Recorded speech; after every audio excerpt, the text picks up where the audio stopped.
This program deals with devil worship and satanic beliefs. It contains explicit scenes and descriptions of violent crimes and rituals. Americans are asking, who attacked our country? You have declared a subliminal jihad against the United States. Can you tell us why? Everything pertaining to what's happening has never come to the surface. The world will never know the true facts of what occurred, my motives. And night fell on a different world. And Iblis is thinking, I should be getting this position, not Adam, and this guy is created from dirt. And how does the army feel about you being head of the temple of Set? And the conspiracy theorists can say what they will, but I want you to give me power over Adam, and I want you to give me soldiers and minions and all of these things. The people have so much to gain and have such a material motive for putting me in a position I'm in. They'll never let the true facts come of their boards to the world. And I want you to be able to give me the ability to whisper into the hearts of mankind. And who was the grotto leader? Don't remember the name. You don't remember the name of a person who involved you in murder? now these people are in very high positions, yeah.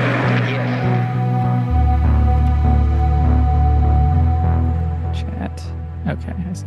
All right, so now we just wait, I guess, for people to show up. Hopefully people will show up. Oh, there's definitely going to be some people, I think. Should we do the intro to the show? Let me find Factory Beach. I wish there's got to be a way to play the song. We got some people watching on YouTube. In the YouTube thing. Yeah. I don't know if we have any callers, but we do have. I just posted. Oh, 2 people entered the waiting room. All right. Well, I guess that's enough. Yeah, so why far. not? Here, let's to meeting group chat. There might be some technical processing things like last time as we figure things out as we go. I would say that is probably the case. But right now, I think it's working. I think we are live on Patreon. Wow, we have 28 people watching us live. It's pretty crazy. Okay, all right. Kind of an exhilarating feeling. I guess this is why people like streaming. This is what the people live. They live for the thrill. Exactly. Yeah. Wow. Okay, so I think it's almost like hanging out with 28 real people. I know. So I guess. I mean, I know you're all real people, but you know what I mean. Exactly. So anybody that is in the grotto right now, I'm posting the Zoom link in our call-in live chat channel, and I'm also going to post it in the main grotto right now. And you can also find it on the direct Patreon live stream link in the description. So if you want to participate in the crazy YouTube chat, you can watch it directly on YouTube live stream, which is unlisted. So please don't share it on Twitter. Though maybe if we're feeling spicy later, maybe we will. All right. I'll turn off this diegetic music on my phone. I can't hear the diegetic music. No. Really? I wonder if anybody else can. You can't hear that? No. Maybe it's Zoom audio filtering. What? It's the Zoom audio filtering. Wow. I hate that shit is crazy. All right. That's why we don't have a video from one because I forgot to turn it off on Zoom. And so it very oddly cut out all the music in my video and it's just me talking over it. And then dead, no laughing, no crowd reaction, just dead silence. And then the person... someone says that I feel like such a boomer. I have no idea what. Wow, this chat is flying. This chat's flying. I just saw it fly for the first time. What up, Drew Time? All right, we got some homies in here. Yeah, right. We have no idea what we're doing either. You don't know how to get in the Discord. There should be a link to the Discord in the email that you received when you signed up. I feel like I want to just paste that in the art, the banner art of our Patreon page, because Patreon is so bad at telling you where it is that I feel like that is probably the most asked question. No knock on anybody that's asked it, but I feel like it is inscrutably weird, where you have to go to find it to get in.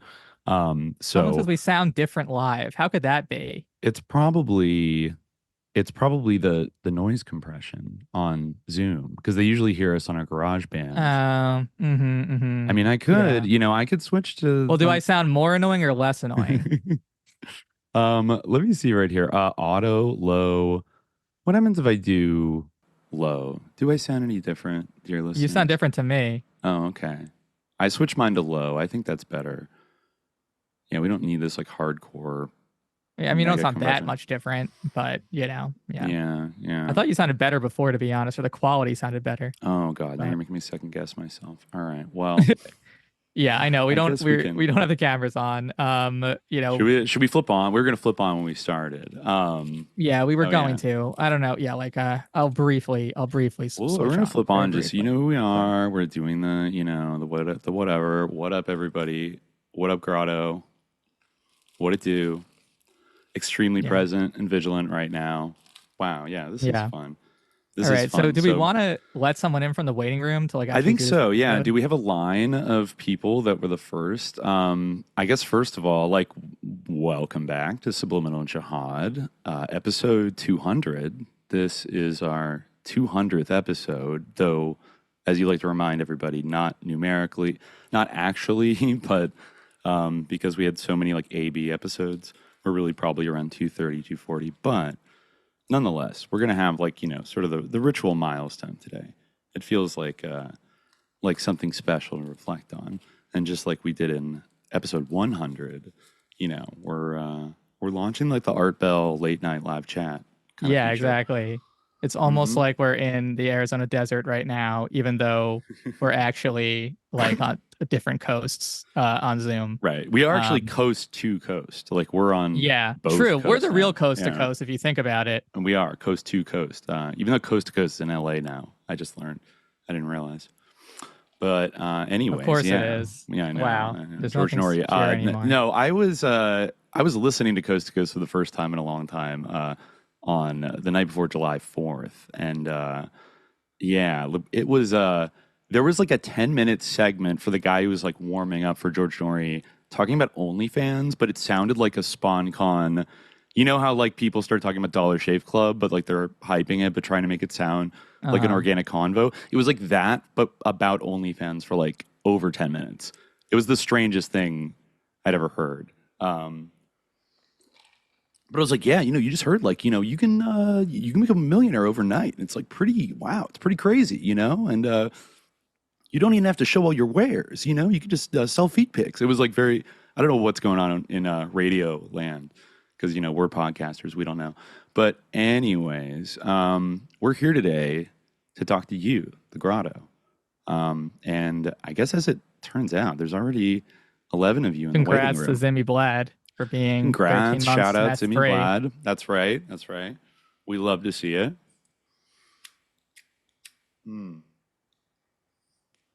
We love to see it on Hawk. All right. So let's see. I knew he was Yeah. wearing a tank top. It's very Let's, hot here in LA. Okay. So now I'm going to turn my video off for a second. No, it's okay. I'm not scared. Let's see. Who is, I guess, is the line like, do we know who came in first? Hasn't been long for a while. That's an old picture. If you've seen that picture of me with long hair, I haven't had that for a while. Oh, In yeah, fact, you my did- hair's you cut pretty your hair. long now. Generally, like much longer than I usually keep it. But yeah, like that. I always think it's a big compliment. People say we look like they imagined, because I feel like usually when like people see podcasters, they like, are like horrified by what they look like. Yeah, and it's just like, it's yeah. usually a So, thing. Yeah. or they always imagine them take to it. look like pretty good, So I feel like maybe I'm wrong. Maybe I just sound annoying, and so people imagine me looking annoying. But I always think of that as a compliment, and I'll continue to do so. So anyway, let's do the actual thing, like the whole. Right. Okay. So, I guess with that, I was wondering who is in the waiting room for. Is it top to bottom in terms of like who joined first? I want to honor whoever joined first. I think Dylan I Welsh. don't know if it I think is. Dylan Welsh, perhaps. Dylan can tell us maybe, but I feel like we're gonna start at the top of the list and work our way down, right? And I don't know. I guess it's gonna be vibes based. We're not experienced radio call-in people, so obviously, this is SJ long form. So we're not going to cut you off after 2 minutes, but let's also. Denim Daphne, I wish I could grow a beard. I would if I yeah. could, but like I really can't. It doesn't like look good. I know it's like so not to have a beard, and people have like dragged me to that before. It's like, where's Colin's beard? It's like because I can't can't grow a good beard. So like no one, like it's not Sunnut to have the kind of beard that I can grow. It's like, you know, you're supposed to like not look like weird and have this patchy, disgusting beard. Fair enough. Fair enough. Yeah. Okay, well, you know, without further ado, Louis, I think we got a caller on the line. I'm going to hit admit for the first time out of the waiting room, and let's see what happens. Do we have Dylan on the line? Call it. I feel like you're better than I am at Zoom. Do you feel that way? Okay, well, wait, maybe. I think this where person's like muted, and we need to like unmute. Yeah, where's the unmute? Okay, host tools. You know what? Okay, unmute. Now you have the ability to unmute yourself. I've granted it. All right. Hello. Hey, what's up, Hi. Dylan? How's it going? Can you all hear me? I can. Oh, all right, Okay, awesome. Can the chat hear? Beautiful. I can't see you. I don't know if you're on video. Yeah, I don't have a camera, so. Oh, it's okay. That's okay. That's cool. Yeah, no pressure here. No pressure here. We can stay concealed. Yeah. Yeah. So, how's it going, Dylan? Welcome to Subliminal Jihad. This is awesome. This is crazy. 200 episodes, man. That's wild. Yeah. In fact, Thanks, man. I think we said this before, but this is only our numerical 200th episode. It's not like our actual 200th episode. Like, I did just for a yeah, while explain that. Yeah, for a while we were enumerating them with or like alphabetizing them or we had a different like system. But yeah, anyway, whatever. Yeah. So yeah, what's up? I don't mean to fanboy or anything, but I love your guys' show. It's awesome. I've been listening to it for years. It's really good. Thank you so much. I appreciate man. that very much. Yeah. Really fun stuff. I go to sleep with it on all the time. A lot of people do. It's awesome. Word. Yeah, nice. That's great to hear. Yeah, I think it's a good time of day to listen. It's very gratifying to hear like positive things about the show, like for sure. No, it definitely is. It definitely is. It's really nice. Especially I came out of like the Cumtown world and I kind of moved over here a little bit. This is much better, better. Bless your soul. Bless your soul. A lot nicer, a lot better. Gotta say. Word. Everything has its time and place, I guess. But yeah, no, glad you made it over into our neck of the woods. It's nice. It is crazy that it's been 4 years. It's been an interesting 4 years, hasn't it? Yeah, I kind of been listening to you guys throughout like all of my college, so it's been nice. Word. Yeah, I just graduated, so. Nice. Sick. Congrats. Sick. Kind of yeah. Word.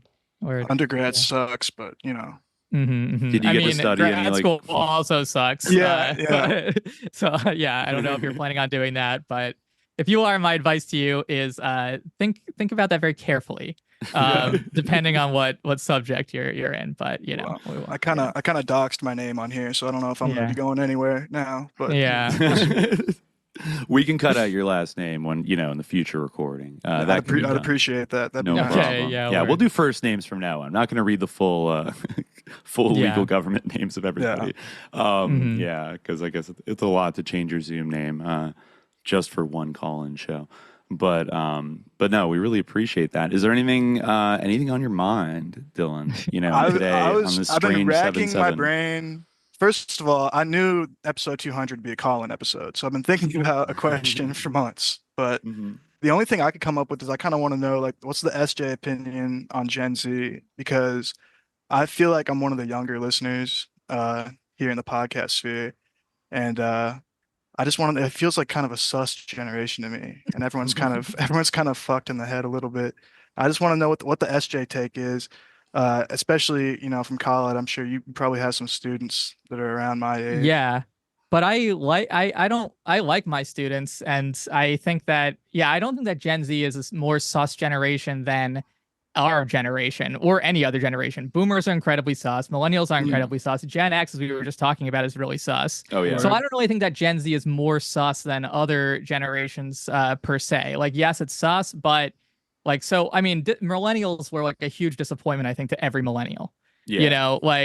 We like a lot of this kind of things that were talked about that people say about Gen Z were said about us at one time. Both the negative things and like the positive things, like that we're gonna we're the new greatest generation. Use technology to save the world, but also you're lazy and you don't want to work, like that kind of stuff. Yeah, if you look at like the Strauss-Howe like generational theory, like millennials were supposed to be like the World War II generation. Yeah, exactly. Like we were supposed to be like a civic generation that like uplifts the world and like redeems society or whatever. And like, yeah, that obviously I think did not happen. Like millennials just completely suck and drop the ball. But anyway, there's still time if we can put down our Funko Pops long enough to. I think that Gen Z is not sus in and of itself. I think that Gen Z is in the crosshairs of like a lot of sus things happening in society that like are I think that you got I don't blame Gen Z at all. I think that like there's just a lot of like murkiness to navigate for Gen Z. I don't know, Dimitri, what do you think? I would almost describe every Gen Zer, at least, well, most of them have access to the internet, as a targeted individual, broadly defined, in a way. Like they're the first. I mean, that's not to say the boomers weren't targeted by TV and music and stuff, and millennials weren't, didn't get hooked into the internet pretty early, but Gen Z is the first like fully immersed internet generation that just grew up with it as like a normal aspect of like existence, and like having no memory of the before, and then having to like grow up and learn these like strange new ever shifting rules of like behavior and conduct and like how you carry yourself like online, and like have like a kind of this kind of avatar personality and stuff. I mean, that's just a recipe for like I don't know, like mental health like challenges, I guess, like, across like wide groups of people. And millennials got hit with that too, but we still do have this like millennials have this kind of like generation that sort of got to exist a little bit on both sides of like, I think definitely for me as like in being born in like 87, I would say my early childhood is the kind of like the Simpsons utopia of the 90s where, like shit didn't really start taking like a truly dark turn, even though there was a lot of incredibly dark shit happening in the 90s and the 2000s. But I'd say it wasn't until like 2008 that it became like it occurred, I think, to a lot of like millennials that like, oh, our economic fortunes are going to just be like worse than like all of our boomer parents. Like we're like categorically like kind of fucked, and it's like not going to get, it's not like and then the Zoomers got like a better crack at things. Like, no, it's just going to keep getting worse. So now we were right there at like the crest of like the 80s, 90s, like, yeah, America, like the one world superpower, like we did it. Like, and everything was just like chill. There's an ambient, like everything's going to work out. Like, don't worry about it, because the boomers had this like relative, I'm talking kind of economically, in so many ways, like this very easy ride. They were easy riders, you could say. And I think it took time for like all of society to like sort of catch up to like the new normal and the reality. I think that's a lot of like the collective anguish of the millennial generation, is like realizing that like the radical cool like 90s like chill culture where like you could be a slacker and just like have a job and just like buy a house and like not really try that hard and just like watch TV and like have nobody lay a finger in your butterfinger and just like consume, like consume stuff and like make your whole identity about like your, consumption habits, et cetera, et cetera. I guess like people were kind of acted like that would last forever. But I think 2008 was a kind of like I think we'll look back at that as like a very important shock point. And then of course every Zoomer came of age like pretty much after like the Great Recession, or like grew up as a child in it. So you guys, I think, more colored by like loss and like the slow collapse of institutions, and then things like Trump and like everything else like happening. It's just been like a slide into like chaos, basically. I think most of your adolescent and young adult lives, and it certainly doesn't seem to be getting any better. But I can appreciate to some extent like Gen Zers, because I've like become I've gotten to know some Gen Zers who are like listeners to the show, and ones that I will say that I feel like it could just be the times, but I feel like Gen Zers, some of them are much more like kind of woke in like the SJ way, or like noited than I feel like I was at their age, or like anybody else I knew was at that age. Like millennials took some time, I think, because of that just gloss of like, even with the Iraq war and all this other shit, it's like, yeah, well, but you could just like go to the mall and like, I don't know, like get a job, and it's like not that hard, and like, just like all that kind of shit. But I mean, what's really the thing is the internet. Like, right. Some Zoomers like literally do not remember like a time before the internet, which like, even though like we were like pretty young, like, and like for a long time, like when we were young, like the internet was not like what it is now. it was pretty late in our lives, all things considered, that the internet really became like the internet as we know it. Like I remember, like when I college, first, when it really, yeah, like, well, it was a thing in high school, but really YouTube was in like college. barely like getting going, like when we like entered college. You know, like, and I remember people like would watch YouTube and it'd be the dumbest stuff in the world to be like, you know, peanut butter jelly time, like that type of stuff. Like that's like what people would watch on the internet, or like YMTND, or whatever. Oh, yeah, like, YTMND, yeah, those really meme pages, like people E-Bombs like World, something actually awful. like looked at that and like spent time like on those sites, and like that was what the internet like was, or like 4chan, you know.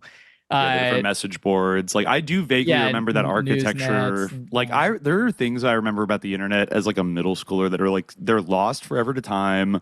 And like, but like I have some of my friends talk about this sometimes because like it's like, do you remember when we were in fantasy pro wrestling online, like wrestling leagues, and we were like, but they were like role playing based on like message boards, and like you would write like your kind of like your work or whatever, like your monologue on stage where you'd be like, fuck you, blah blah blah, like I'm gonna be the hardcore champion, and then like the admins would like write up how the match would go, and like whoever wrote like a more rizzed up kind of like promo for themselves would like win and be like awarded the title. And I feel like I did that for like a year, and it's like I did so much like writing on these like weird message boards, and I have to say, you know, I was hardcore champion and intercontinental champion at one point, so, and tag team champion. So I was pretty hardcore. I feel like I did something like that too, like writing like things like that on the internet, like about like fights, but it was based on like how creatively you could write it. Yeah. Like that was also like a weird thing that I was into, like as a kid. I did it like, and that like who does that now? Like no one. Like, well, that's like basically what our actual like political system has become. Like that's basically like yeah, it is crazy. Yeah. Just how things have evolved. I remember when there was a joke that like on CNN around like 2010, all the anchors started being like, oh, something's happening. Like, let's see what they're saying on Twitter. And we were all like, LOL, like that's so ridiculous. Like, like what the fuck? They're just like not going to do real reporting anymore, and they're just going to read like what people say on Twitter. It's like, oh no, that's exactly what they're going to do, and like that's going to become the news. Yeah. Like that's and then when Trump got elected, that literally was the news. Like 5 years later.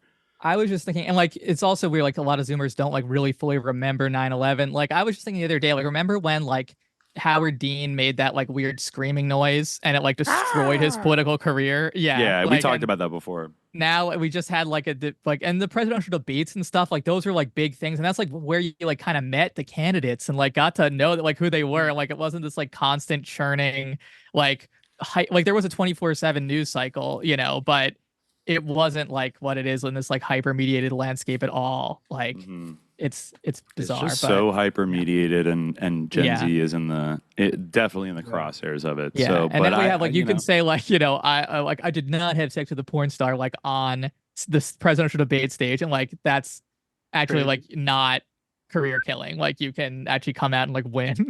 Having said that, like that was inconceivable when we were young.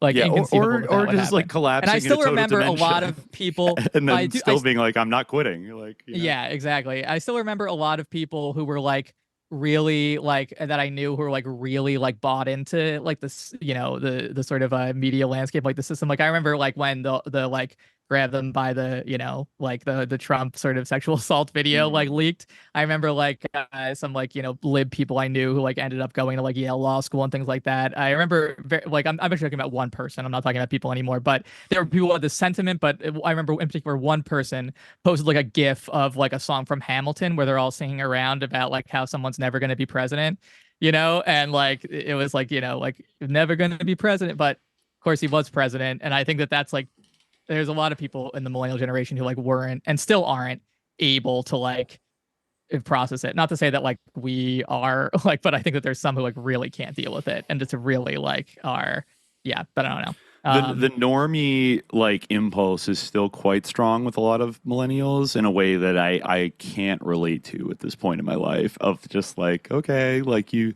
think everything's like pretty good, except for a couple things you're really like mad about, but like otherwise like the system's like pretty good. I don't know. Yeah, I feel like Gen Z is more apt to get upset about things and be a lot more passionate. Like even like in college, like I was in the Students for Justice in Palestine organization, Oh, and cool. that was just a hotbed of leftist infighting. It was pretty bad, actually. I can see that. That's another thing too, I have to say, that is very fascinating that I noticed about Zoomers who were like just coming out of college in like the late 2010s is that y'all, I think 2008 had something to do with this, is that I feel like, Khalid, you can correct me if you see, Khalid, you went on to grad school and stayed in academia, but noped out. I matriculated out in 2009, like right after the financial crisis. I feel like I did not get this kind of a fabled hard lefty. It was certainly left leaning, but like I feel like there wasn't a lot of like theory like thrown, like all this stuff that was like reading like Adorno and like all this other shit I did when I was like 23 and 24 on my own time, because I was hearing about people like you, call it, who were like in grad school and I saw people on Twitter talking about it. But it was, I don't know, it's just because I wasn't in like a straight like liberal arts like major, but I know like those things were taught, but I felt like the everyday student being like super aware of like, I don't know, like Adorno or like, even like Foucault or Deleuze or something like that, was like, I don't know, it seemed like undergrads had no fucking clue and like didn't care and like weren't, besides like hating Bush, kind of near the end, like didn't really care that much about like you had politics. to be kind of like a theory cell. Well, that's the thing. Like I remember like, and I was also like I went to meetings like for like a lot of those like students versus in Palestine or like sort of left-wing groups on our campus. And like they were also like just riven by infighting, but like also like no one was in them. Like, or they were much smaller. That's the thing. There was just nothing going on. And like people would like laugh at them and be like, "This is ridiculous," when they would do things. Exactly. Even the idea of like a DSA thing being like a cool hipster place to hang out was totally not a thing before like 2016. Like in 2010, 2011, if you're in the DSA, it's like, LOL. Okay, I think I had one friend from high school like joined it for a little while, but like it seemed like more like what it was at the time, which was like this weird little like Trotskyist, like the pro-Vietnam War ass like appendage of the Democratic Party that like, but back then also, the other thing that's changed a lot is like, it really is different now that like the term socialist is used now in a way that it was not in the 2000s. Like it was like, that was such a spicy kind of like disqualifying term. I would see it because I grew up near Berkeley.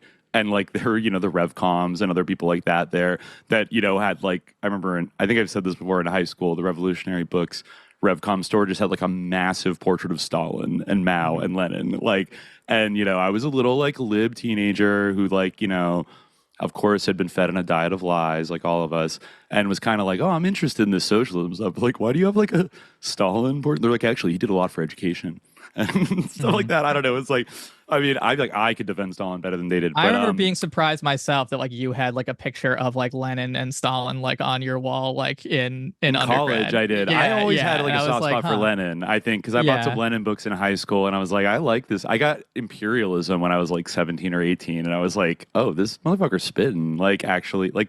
I kind of, it was easy to kind of back then. You could kind of be like chat just said that you were around for Vietnam. No, you could be a Trotskyist, or you could be like a Marxist humanist. You could be like a Zizekian motherfucker, is what you could be in the 2000s, like resurrecting Lenin in order to bury him. I remember we like had this big class for all the freshmen at our school that like played us like videos of Zizek. Do you remember this? I didn't have to take that because I was a transfer, so I didn't have to. You got forced to watch Zizek videos? That's so funny. Yeah, we watched him like paddling around in a boat sniffing about ideology because we like it was awful. Yeah, it was for like people who were in the arts, the School of the Arts, and like so it was like a special like a lecture session of like the seminar we had to take about like how to write essays about art. And my God. So it was this big lecture where everybody in the whole School of the Arts, every freshman went there and they would play movies, and like one of them that they just played was Zizek.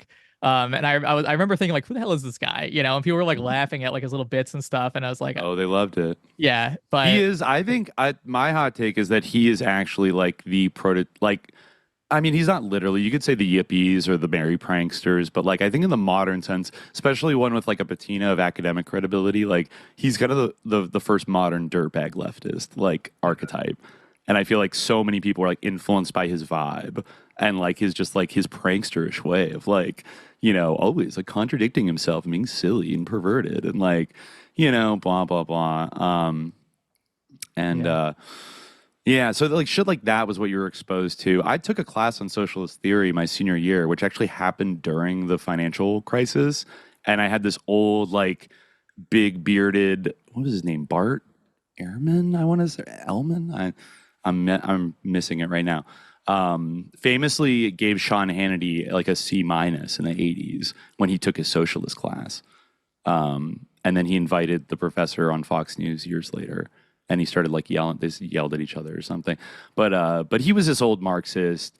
But he actually ended up really like teaching us way more about like early 19th century, like Saint-Simon and kind of like stuff like that than like Marx. Like he did get into Marx, but like Lenin, Stalin, Mao, like he didn't get into it all, which is like, that's a little bit disappointing. But I could see like for an undergrad class, like you want to give them like the fun philosophical, like idealistic guys that wrote about this stuff. And like, maybe the professor did like self-identify as a Marxist Leninist, but he might have been a little more, I don't want to say he was a trot because that would be mean if he's not, but I feel like I didn't get like a Grover Furr kind of experience from him as far as I can recall. That would have to come later through my own reading. But I think it's changed now where like, I think just ambiently like a Gen Z college student, I mean, correct me if I'm wrong, is just much more political than like the average millennial. Yeah, it's even like I was surprised how many professors' offices I walked into and they had big Lenin posters up on the wall and shit. And that's in like a tiny little Midwest liberal arts school. And that was just really surprising to me. I think it's just ubiquitous now, Yeah.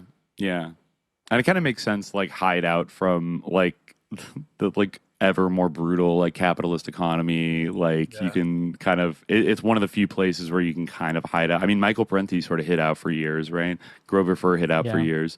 But I think there are more people like that now. And I mean, there's also like, I think a popularized effort from more of these institutions to kind of like, co-opt some of that, like, because we are living in like an era of like declining fortunes and increasing chaos on multiple levels. So like, of course there's gonna be radicalism, but like I think there's like kind of getting out in front of it a little bit and like allowing a little bit of it to happen, so then you can kind of like just like massage it a little bit and like contain it.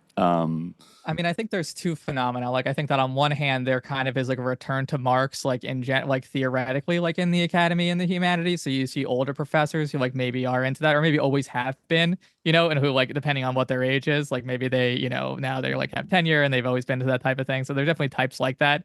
But I also think that like, there's two factors. One is that the academic job market has just completely collapsed and is like a million times worse than it was like even after 2008. It's just like very, very bad now. So that I think like does like radicalize people, but also like it also like creates a huge like choke point where like only like it's like the people who get like jobs that are permanent like and are actually on the tenure track, like even people who get jobs that are permanent period, like it's really competitive. And I think that you'll kind of see, I don't know, I think it's sometimes the people, like if there's any reason to discount someone, if they got one apostrophe out of place, then it can be pretty hard. But like but I also think that can like radicalize a lot of people too.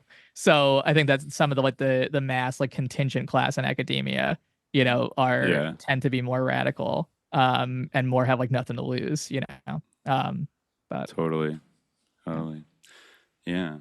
Yeah. Well, thanks, guys. I'm probably gonna head out here in a minute. Word. Yeah, we should sure. actually. Yeah, well, we're gonna. Great talking to you, and thanks so much for listening. Yeah, absolutely. We really appreciate it. Sorry to like go off on a long tangent. I wanted to like ask you for more input. Awesome. That's like kind of what we do. Yeah. Anybody else? Feel free to interrupt us. This is an interruption safe space, especially as it goes for us. We'll try not to interrupt anybody. But thank you very much, and I guess we will move on here to our next caller, Code. Shout out Josh. Shout out Nate. I'll see you guys later. Whoop, whoop. Shout out Josh and Nate. Yeah. Code, are you there? Oh, I think maybe. Yeah, it seems like we're got a connection. All right, yeah, there it goes. I think so. Oh. You're on mute. You can unmute yourself, I think. I think you can unmute yourself. All right, yeah, there we go. Oh, they just logged themselves out. So maybe we should go to somebody else. Okay, I guess we're moving on here. We have normal Dr. Troy. Spouter saying you guys look totally different than I thought you did. Well, that's rough though. In light of what I said earlier about that. All right, well, normal Dr. Troy. All right. Do we have our next caller here? We'll get you back in, Code. We won't forget you. Hello. But I know. Hi. How's it going? Good. Yeah, sorry, I was muting my YouTube. Shout out Subliminal Jihad. Shout out Jimmy Fallon Gong. Rest in peace. Hell yeah. He's not actually dead. He's just retired. He's retired. No, yeah. Just wanted to say, great show. Before I get into what I want to talk about. Thank you. Yeah, I work in a warehouse setting, unloading trucks. So yeah, I listen to a lot of it when I'm doing that. But I wanted to. So yeah, the anonymous name I went with is based off a character from the show Nip Tuck. It was an FX show. Right, I remember it. It's kind of sus. It's sus in a lot of ways. In some ways, it's kind of noited a little bit. Like it gets into like the intersection of quote unquote legitimate businesses and criminal enterprises and shit like that. But anyway, I wanted to talk about some South Florida susness. Maybe I didn't know what. Hell yeah, let's go. Is that cool? Okay. Absolutely. Okay. So yeah. So I'm from Florida. I'm not from South Florida, but without going into too much, I went to a university in Florida, and So I met a lot of people through that. So first, I wanted to talk about a guy who is from England, but he was born. Let's see. Let me pull up my shit. Damn, I don't have his birthday on here. He's like in his 50s or something, essentially. But he lived in Sarasota for a while. But pretty much he made a bunch of money in like the .com boom. His name's Robert Kurt Lomnitz. If you want to look him up at all. But so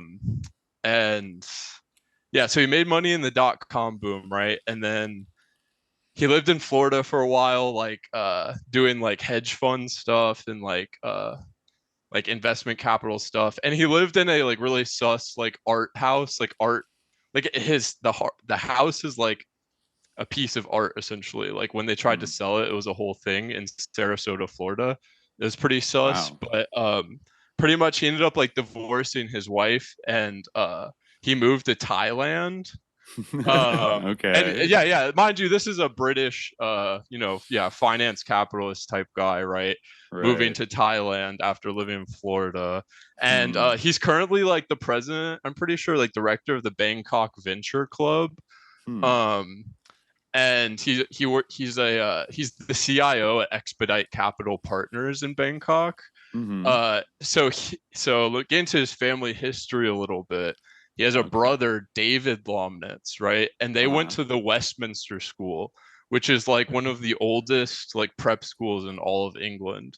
And it has a long legacy of abuse. Right.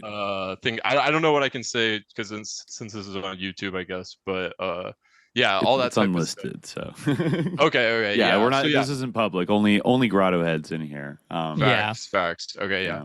Lots of what you'd expect at that type of school, child abuse, totally, stuff like endemic that.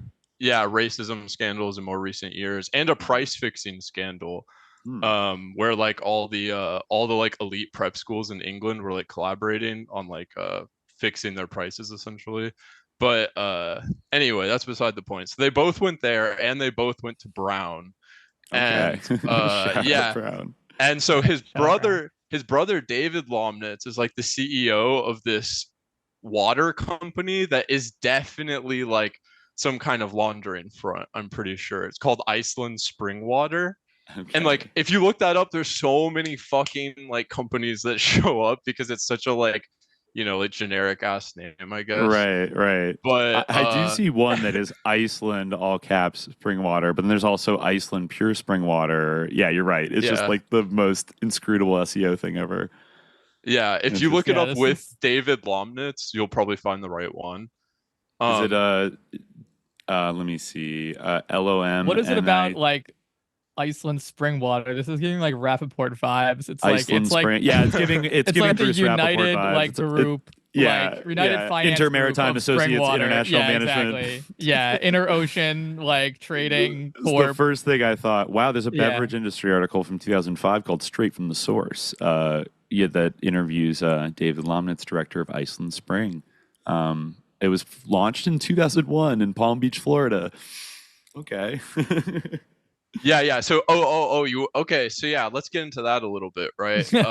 If you let me, Palm Beach? yeah. Okay. This is cool. You don't mind if I keep cooking? No, you keep cooking. No. I got some shit to get off my chest. You feel me? Yeah, this is like coast to coast closet. style. So by all exactly. means, Mm-hmm. Yeah. Shout out the South. A lot of susness in Florida. Anyway, so David Lomnitz is the former owner of address 341 Garden Road, Palm Beach, which is 14 minutes from Epstein's like Palm Beach estate, right? Mm-hmm. So David Lomnitz bought that house in 2005, and then he sold it in 2016, which I don't know. That's interesting years to be buying those. I think I'm pretty sure like Epstein's first run-ins with like Florida like law enforcement getting convicted down there was some time around then. Around 2005, 2006, yeah. Okay, so let's get into the other aspect of this, which is the Lomnitz are a very Zionist family. And so this is a little bit of speculation, I don't have, not speculation. I just can't provide anything, but I have a firsthand source within the family, essentially, that that the Lomnitz family is extremely close to founders of like the Birthright program, essentially, and people that like got that popping, essentially. Which like I have no doubt that there'd be Epstein wouldn't be running in those circles as well, right? God, if he was at Interlochen, it actually makes a lot of sense that he would like have some plug-in to like Birthright trips, because it's like a bunch of like horny college kids usually is like, from everything I've ever heard about Birthright, is like that's kind of the vibe of those trips, right? Like high school and college students. It's like his prime kind of targets. Yeah, exactly. And like Epstein running in finance circles, and like the Lomnitz family is like, does finance shit, and is involved with all this. Like if you can find like business records for Robert Lomnitz, the main guy I first was talking about, but his shit looks like fucking, people are going like crazy about like, oh, Drake has, it's like 60 subsidiaries or however many it was. And it's like, bro, like compare that to your average, like fucking like Brit finance cap, like FinCap, or just like boring, pasty ass like white guy that has like 5,000 shell companies, like these kind of like Burt Cantor, Bruce Rappaport type figures. Shit called like Wonderworks 3D, and just like all types of just nonsense. Right. And so let's see, where is it going here? So anyway, so it's probably like, no doubt there's some connection with Epstein there, and my source like somewhat implied something like that in the past, in a kind of like tongue-in-cheek sort of way, just college kid like trying to not give up too much, I guess. About the rich family, spilling a little tea. Sometimes that's where the realest tea gets spilled, is like college students with loose lips that feel a little weird about what like dad does for a living. Exactly. And, all that kind of shit. Like I've met people like that. It's definitely a type, but sometimes they'll talk. Sometimes it's not like this like super like lockdown thing where you know, you have like the bratty, like bad boy children that like try to rebel a little bit, and, like, you know, maybe they're trying to grab onto some humanity that they feel like otherwise would be sort of squelched out by not being repulsed by it. But no, that's interesting. I mean, anybody up in that Palm Beach world, you know, I mean, there's such a long roster of like shady bourgeois characters on Palm Beach Island, right? Like, I've never been to Miami, so I'm just speaking of like what I've read about it. But, you know, like, you know, Mar-a-Lago, what was it, Marjorie Merriweather Post estate, the serial heir, right? And I don't know anything about that. Yeah, if you look into like the old money in like Palm Beach, like that, I mean, it's just like it is like ground zero for like silk topper action, kind of in like probably the late 1800s, early 1900s, and like still to this day. I think later on you got more of like the Epstein crew. You get the Meyer Lansky people. You got like Alvin Malnick, and you know, that's where Brett Ratner came out of, and then all the cocaine in the 80s. Like, it's just always been like this little island like redoubt for like the super wealthy to plot and plan in their country clubs. And I mean, it's actually kind of it's fun. It's interesting that like Trump ended up inheriting like this big, you know, club on it, because he's like the types of people that owned like Palm Beach were like old wasps, like that probably are the types of people that would find Trump vulgar. You know what I mean? But at the same time, he sort of embodies like better than anything like Florida new money, right?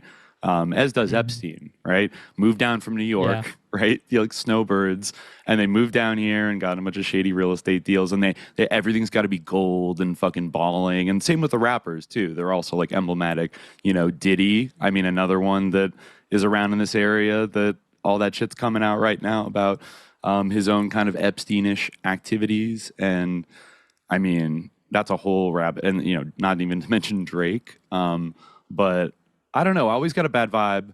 I guess I should ask you, like, how sus is Miami? Like, on a scale of 1 to 10? Because from a distance, I have a feeling like it's pretty sus. 12. Oh, wow. Okay. So I actually, so like I said, I haven't spent a ton of time in Miami or South Florida at all, really. But I definitely, I actually had some Miami related things I wanted to talk about after this, if there was time. If you wanted to move on to the next person, that's fine. But we have a little bit of time, I think. If you want to drop that on us. Okay, yeah. Well, yeah. So no, but going back to what you asked, Miami is a 12 on the sus. It's just off the radar. It's like it's like Miami's the most sus city possibly ever. Like wow. Does Miami verge on top? I don't know, but anyway, but going back to Robert Lomnitz for a second, the first guy I started talking about, another aspect of his legacy, really his first hustle as like an independent adult before the dot-com boom. And so this is another thing. So when I first learned all this was about 3 years ago. And so at that time, there was a web page up that was like a super old web page, like the type that's like fucking like just like HTML, like it's just fucking text. And I was I was dumb. Counter. Yeah, and I never saved the link, and I didn't back it up to like the Wayback Machine or anything, just because I was like not taking it that seriously or anything. But since then, just in the last couple of months, I've tried to find this web page and I can't find it. I've tried everything to find it, and we found it with relative ease a couple years ago. So and like there's other people that have seen this. It's another thing I can't substantiate its existence, but Robert Lomnitz was he ran essentially like a tourist company after the fall of the Soviet Union. Oh shit! I knew you were going to say some Russian shit. Shit. Just you wait for we've been recording.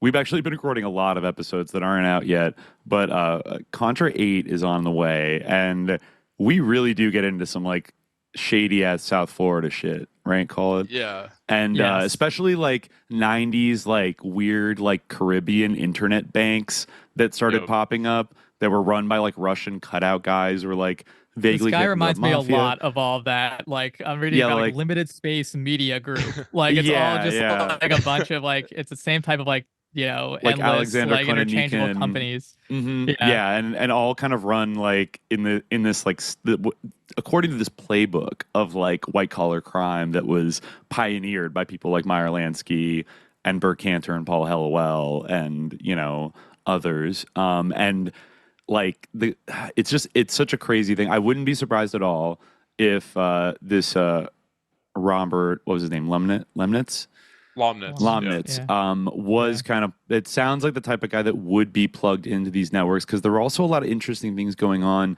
with like Jewish American charities, but also Zionist charities in Israel trying to get like Russian Jews or just Russians who could technically identify as like part Jewish or whatever to like either move to Israel or come to the United States. And there was the whole Refusnik thing in the 80s. But like under the guise of that, a lot of people came over that were like, came out of the prisons and were like crime lords and things, and then started setting up these like very ambitious, like both white collar criminal and also like brutal gangland operations, like on the East Coast, from New York all the way down, and I think up to Boston, all the way down to Miami. And then in the 90s, as you might expect, it absolutely exploded. But what is like less reported about that is like the complicity of certain U.S. banks in making all of it happen. And I think it's like it's an underexamined rabbit hole, but that was a bonanza in the 90s, and I think a lot of that money, that hot money from Russia, ended up going into Florida, among other places, right? Yeah. So he actually was buying planes off the military, obviously, which was like super common, like during perestroika and just like after the fall, arms dealing type shit. Yeah. So but it seems like what planes he moved out of the country, who knows? But his tourism angle was kind of like military tourism. And so he was getting like rich like Brits and shit, probably like from the social circles his family ran in and shit, to come to the Soviet Union and essentially have like field days with like military equipment, seems like. You know what? I remember hearing a story, Khalid and I know somebody who I think told us a story once about like how his parents went on a tour like that because they knew some like Ukrainian like ex-colonel businessman guy, and they like traveled a lot, and they went on one of these like military tours and got to like fly in like a MiG or something. And it's like that was the thing you just pay for, like in the 90s, like for fun. You go to Ukraine and like a guy would take you up in a MiG and like fly around, and like you ride around in a tank, and like talk about alchemic surrender, right? It's just like playing with like the Soviet toys. Like take me up, comrade. Like it's so sad. It's so sad. Yeah. It gets even worse. So so that it's so funny you brought MiG, because I was literally like using that so much in like the various searches I was trying to do to find this page, because I literally remember it listed all the like MiG variants that like you could fly, like if you like contracted his service, and I just hate the thought of somebody that possibly has a couple of degrees of separation or interlocks with Epstein having access to, I don't know, like large passenger jets or large capacity like military like transport planes and things like that, whatever else he was buying. That actually reminds me, I remember Crypto Cuttlefish dug this up years ago, and it always stuck with me. But if I recall correctly, that like somebody dug up that one of a plane that belonged to Epstein like later ended up being owned by DynCorp and was being flown around like Yugoslavia in like the mid 90s, like during the Civil War. And I think it literally there's a direct chain of transfer. Either I think it was from Epstein. He like sold his plane to like the State Department or something, and they like gave it to DynCorp. There was something really fucking weird about that, like in the 90s. So it's like, okay, you're just like, remember, didn't Epstein also have like an apartment that was like paid for by like the FBI or something? Or no, by the State Department. He had like a State Department apartment in Florida. I don't know if maybe I'm getting that wrong, but there was definitely something about this like this small private jet that ended up in the possession of DynCorp, like running weird like black ops or like maybe trafficking on behalf of the U.S. government in like I forget if it was exactly in Bosnia or Croatia or, somewhere around there, but it was like, it was photographed and like flagged. And it's like, oh, that's the same plane and the same tail number. And like, it used to be Epstein. So there's another like weird government connection. And I think actually his, I'd have to double check. I feel like he had like a female, like an Eastern European pilot, like a woman that would always travel around with him. And I think was indicted. It was like Martinkova, maybe. I forget if she was Russian or if she was Yugoslav, but I think he was very active running around there. And I think a lot of people were like doing that kind of thing. I mean, the fire sale, like looting of like the Red Army's like supplies and all the Eastern Bloc was like one of the most massive like transfers or like explosions of like weapons onto the market like in world history.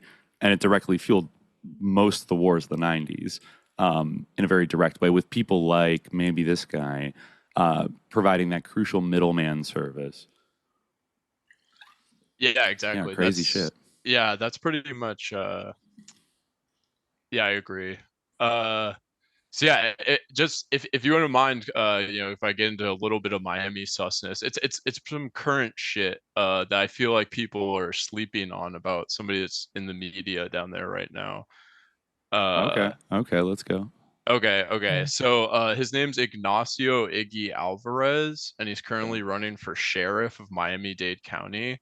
Okay. There's literally so much about this guy. He's like a longtime Miami-Dade Police Department like vet essentially. He is like his time there is embroiled in so many scandals. He like got a law degree while he was just like an active fucking cop with them essentially, and he was a lawyer at the same time as being a police officer. At the Algo law firm, I see. Well, so yeah, that's I'm pretty sure that's the one he owns now. Yeah, so that's his motto. Fucking yeah. Sorry, its motto is serving clients internationally. Okay. Yeah. International clients, huh? And so his wife is Ashley Aragi, who's the Algo chief operating officer, and she started an angel investor company called Startup FIU that received a grant from the Miami Consulate General of Israel, hosted the Miami Israel Innovation Conference of 2022. And then her dad, James Aragi, I don't know if I'm pronouncing this right, but is head of business development at Algo, and I'm pretty sure it's Ashley's Aragi. So, yeah, Aragi. Yeah. So keeping shit in the family here, and so that's his current one. But then like the places they operate are so sus. And one of the people that Algo represented is MDPD narcotics officer Sergeant Matthew Fryer, who is accused of stealing money and evidence from crime scenes. Oh my god. Yeah, and like the accused like sued MDPD for what happened, but he did work for law firm Diaz Ruiz, like for a lot of the time that he was at MDPD, and Diaz Ruiz was like in a pretty high profile case in Bolivia where they were protecting an airline owner. Who was like alleging that quote unquote communist Evo Morales was like trying to like entrap him in a bribery scheme or something. Right. And yeah, so there was like time, like I don't know if he worked on that case, but like there was overlap over like the time that he was doing work at Diaz Reus or whatever, and the time that they were like taking on that case. And what else was he getting into? Oh yeah, the Panama shit. He was doing like off the clock police training for the Panamanian police and like repression tactics. That's very Israeli coded. Yeah, right. Yeah, like IDF training Contras in Antigua. IDF training like everyone in West Africa. Like, yep, that's what they do. Colombia, I'm pretty sure. Yeah. So this is so actually, yeah, I might as well. So, and this guy's running for sheriff right now, and he's doing really well. As soon as he got in the sheriff race, he had like more money than all the other like 16 candidates, like immediately. People have been fundraising for like the better part of a year. He outraised them in like a matter of weeks, right? So he's like the chosen boy. And this is the first sheriff's race for Miami-Dade in 60 years because they had to abolish the sheriff's position. Like literally the city council came to a ruling where they're like, we are going to abolish the sheriff position because it's so consistently corrupt. Oh my God. Because there was just so many like high profile like corruption scandals that it was essentially like they're like the county law enforcement was like under protectorship or some type of like relationship with other South Florida like law enforcement agencies. So this is a pretty like big sheriff's race, like first one in 60 years. And this guy's like just coming out of the gate. I'm looking at the bios of everyone at the Algo law firm, and of course we're just speculating. We know all these lawyers to get the wrong idea. We're just totally just talking and speculating, not asserting anything of fact. We're just noticing certain things in their bio, like their extensive presence throughout South America, and one of the partners, 15 years of experience in wealth structuring, mitigation, and corporate and international business law, working heavily with offshore multi-jurisdictional transactions, cross-border tax advisory and immigration, counseling foreign and domestic companies, coordinating tax systems and treaties in various jurisdictions, representing transnational companies, high net worth individuals, foreign corporations, and family offices from numerous countries around the world like Chile, China, Spain, and the United States. Does this sound familiar? I mean... I could see maybe where like some sources of money could come from for a sheriff's campaign with excellent contacts like that. It just sounds like they have a lot of friends, abroad. Can I hit you with the grand reveal, so to speak, now? Okay. So Iggy attended the Belen Jesuit Prep School in Havana or in Miami, right?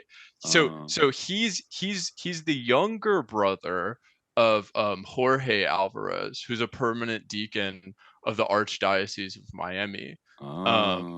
And so he's older. So he actually started at Belen Jesuit Prep School when they were only in Havana.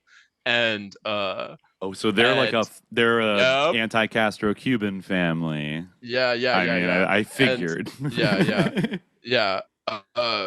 And pretty much that's like they're like an Operation Peter Pan school, right? And they don't hide that. Like they're very open that like their Miami campus, like their Miami school only exists because of like Operation Peter Pan, like bringing over kids from Cuba and shit. I remember that Operation Peter Pan. God, what episode do we talk about Operation Peter Pan? There was something very sus that intersected. Yeah, I remember that. Yeah. It was the Che episode. It was a weird one. Yeah, it was the Che one. Yeah. I feel like it came up somewhere in a very different context. I almost want to say it was the Goblin one or something. Yeah, but I don't know. Right. Yeah, who knows? But no, that's fascinating. I mean, I guess those underground networks and systems in Miami are alive and well. I mean, they're going to get a good anti-Castro Cuban Zionist lawyer with international connections. And so their other brother was Eduardo Ojeda Camarasa, who was in Brigade 2506, and he was actually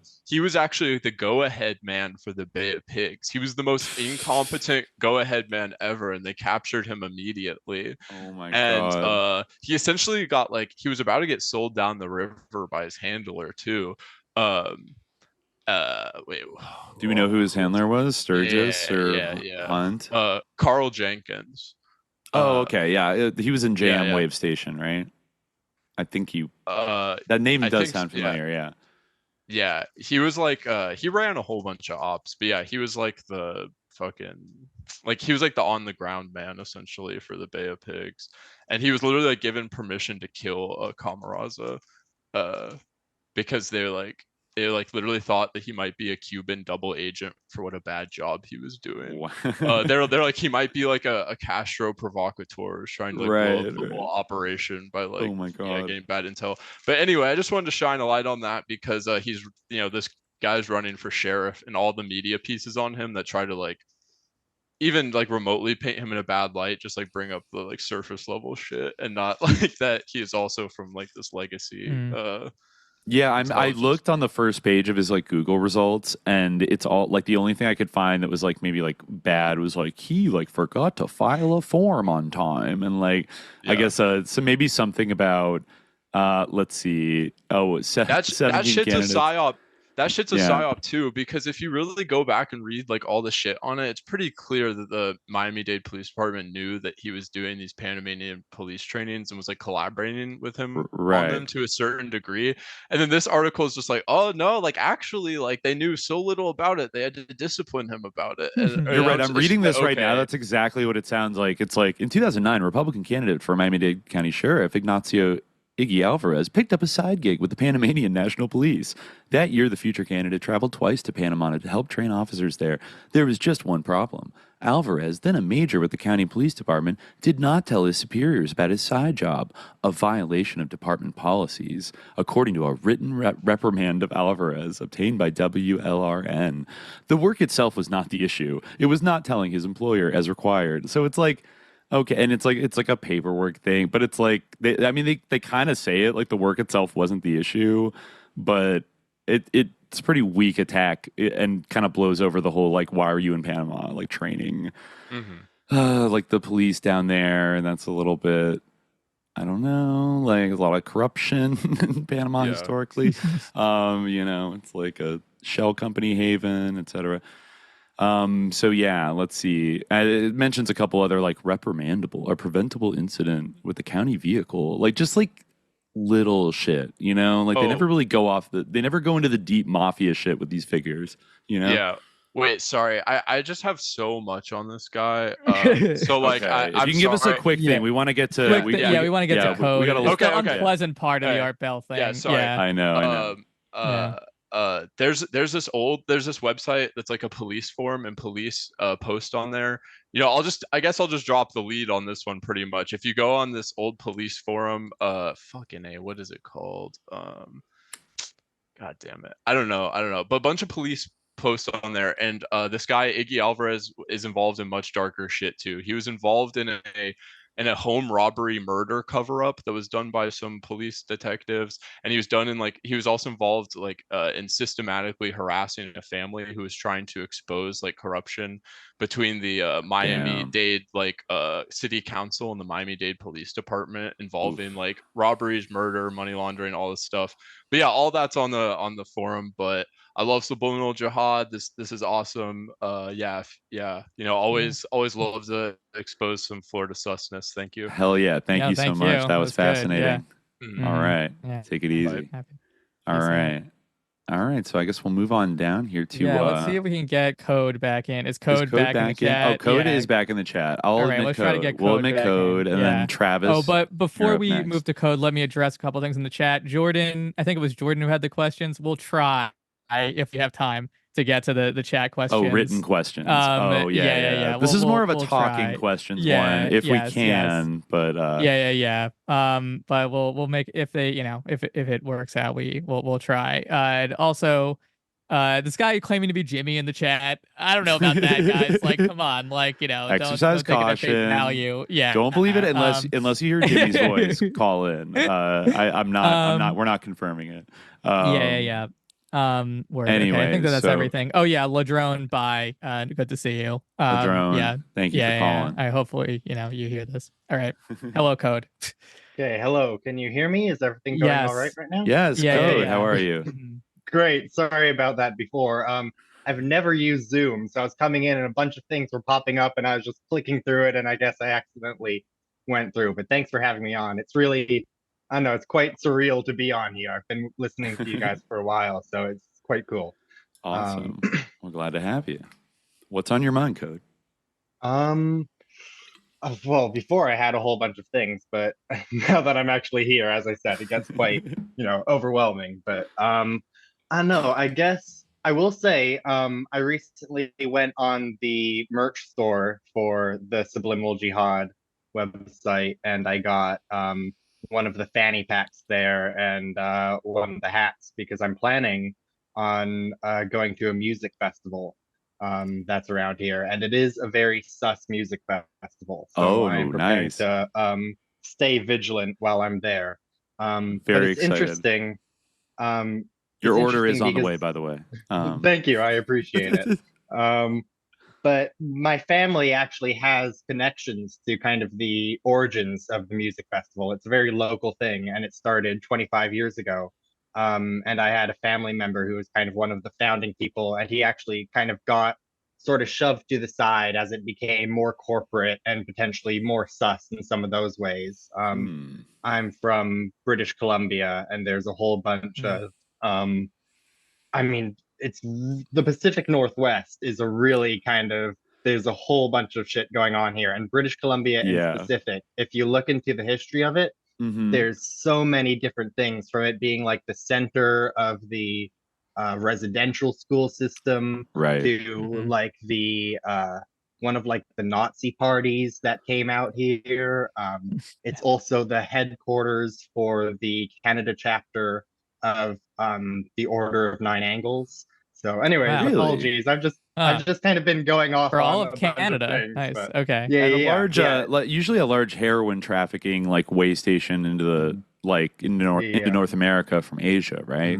I think also. Yeah, I mean, Vancouver is a huge site for just a whole bunch of different stuff. But anyways, Yeah. I guess I don't know. I should maybe have a question or something so I could let you guys talk instead of just rambling to the grotto.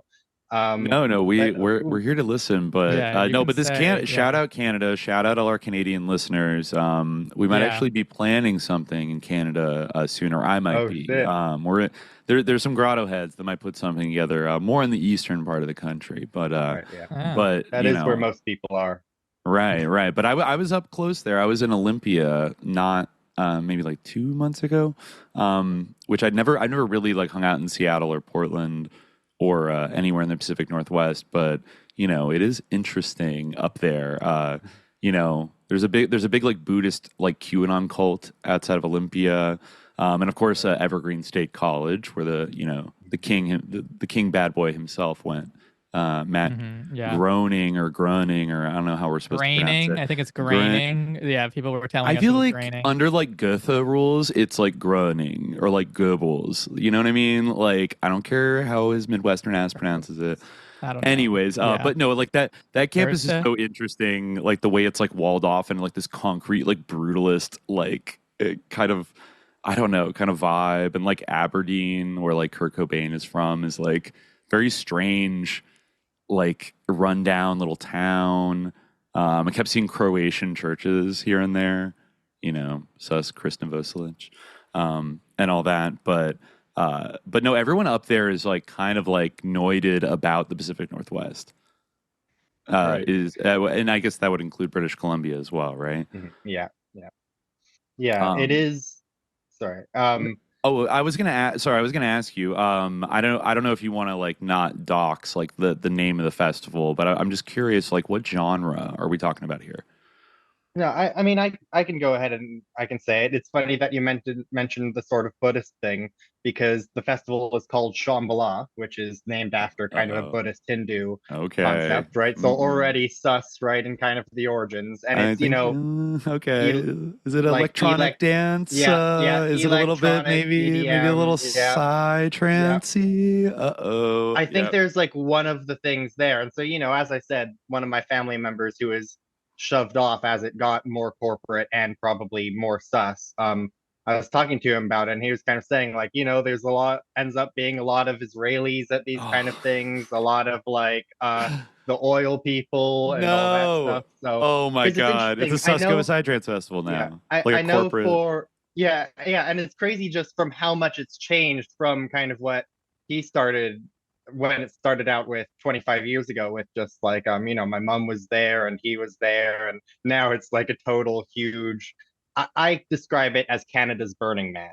And I know that for Burning Man you get a whole bunch of like those Silicon Valley kind of people. Here, we're a bit more removed from Silicon Valley, but Alberta and sort of the oil industry there, it's a really weird kind of phenomenon, because they do almost have their own kind of culture and their own like sort of like Silicon Valley does, where it's its own kind of like weird ecosystem. And I'm not from Alberta, so I don't know enough about that, but I'm sure that somebody could do a deep dive on like all the weird connections that all those oil CEOs and like it's definitely a really weird vibe. So I'm knowing what I'm getting into, but I still there's some cool people there, and I think if you're staying vigilant, you can navigate those things. But I think you can. It's an entry. One of the things is because it's such like a local thing, and it started off so small, and now it's huge. I grew up with in high school hearing about people sneaking in and all that stuff. So it's interesting to actually go and see it, at least once. And maybe if I enjoy the music festival scene, I might go into some stuff where the music is actually not trash and all that stuff. Because I don't think the music is, well, there's a couple artists that I do like there, but I think a lot of them are, as I said, it's pretty typical like EDM stuff and all those things. But I'm mostly there for a vibe. I'm going with a friend and all that stuff. So it should be good. But I wanted to mention that because of all, the sus vibes and just I don't know, I guess kind of the evolution of how, it was sus from the origins, but it was sus in a different kind of way, where it's just, kind of like a bunch of hippies kind of like getting together and having their little thing, where now it has become such like a corporate money making scheme, and you get a whole other kind of different vibe of like weird people going in there. So like ayahuasca finance bros and QAnon wellness cults and it is true. It's like the first people that did the first Burning Man on Baker Beach, just over the cliff from the Presidio when Michael Aquino was there. Coincidentally, I don't think I don't even know if they could have like envisioned the true like sus phenomenon that like Burning Man would become like 30, 40 years later. Back in the 80s, like that was kind of like a weird art, like kind of witchy, party where they burn an effigy and probably all on drugs.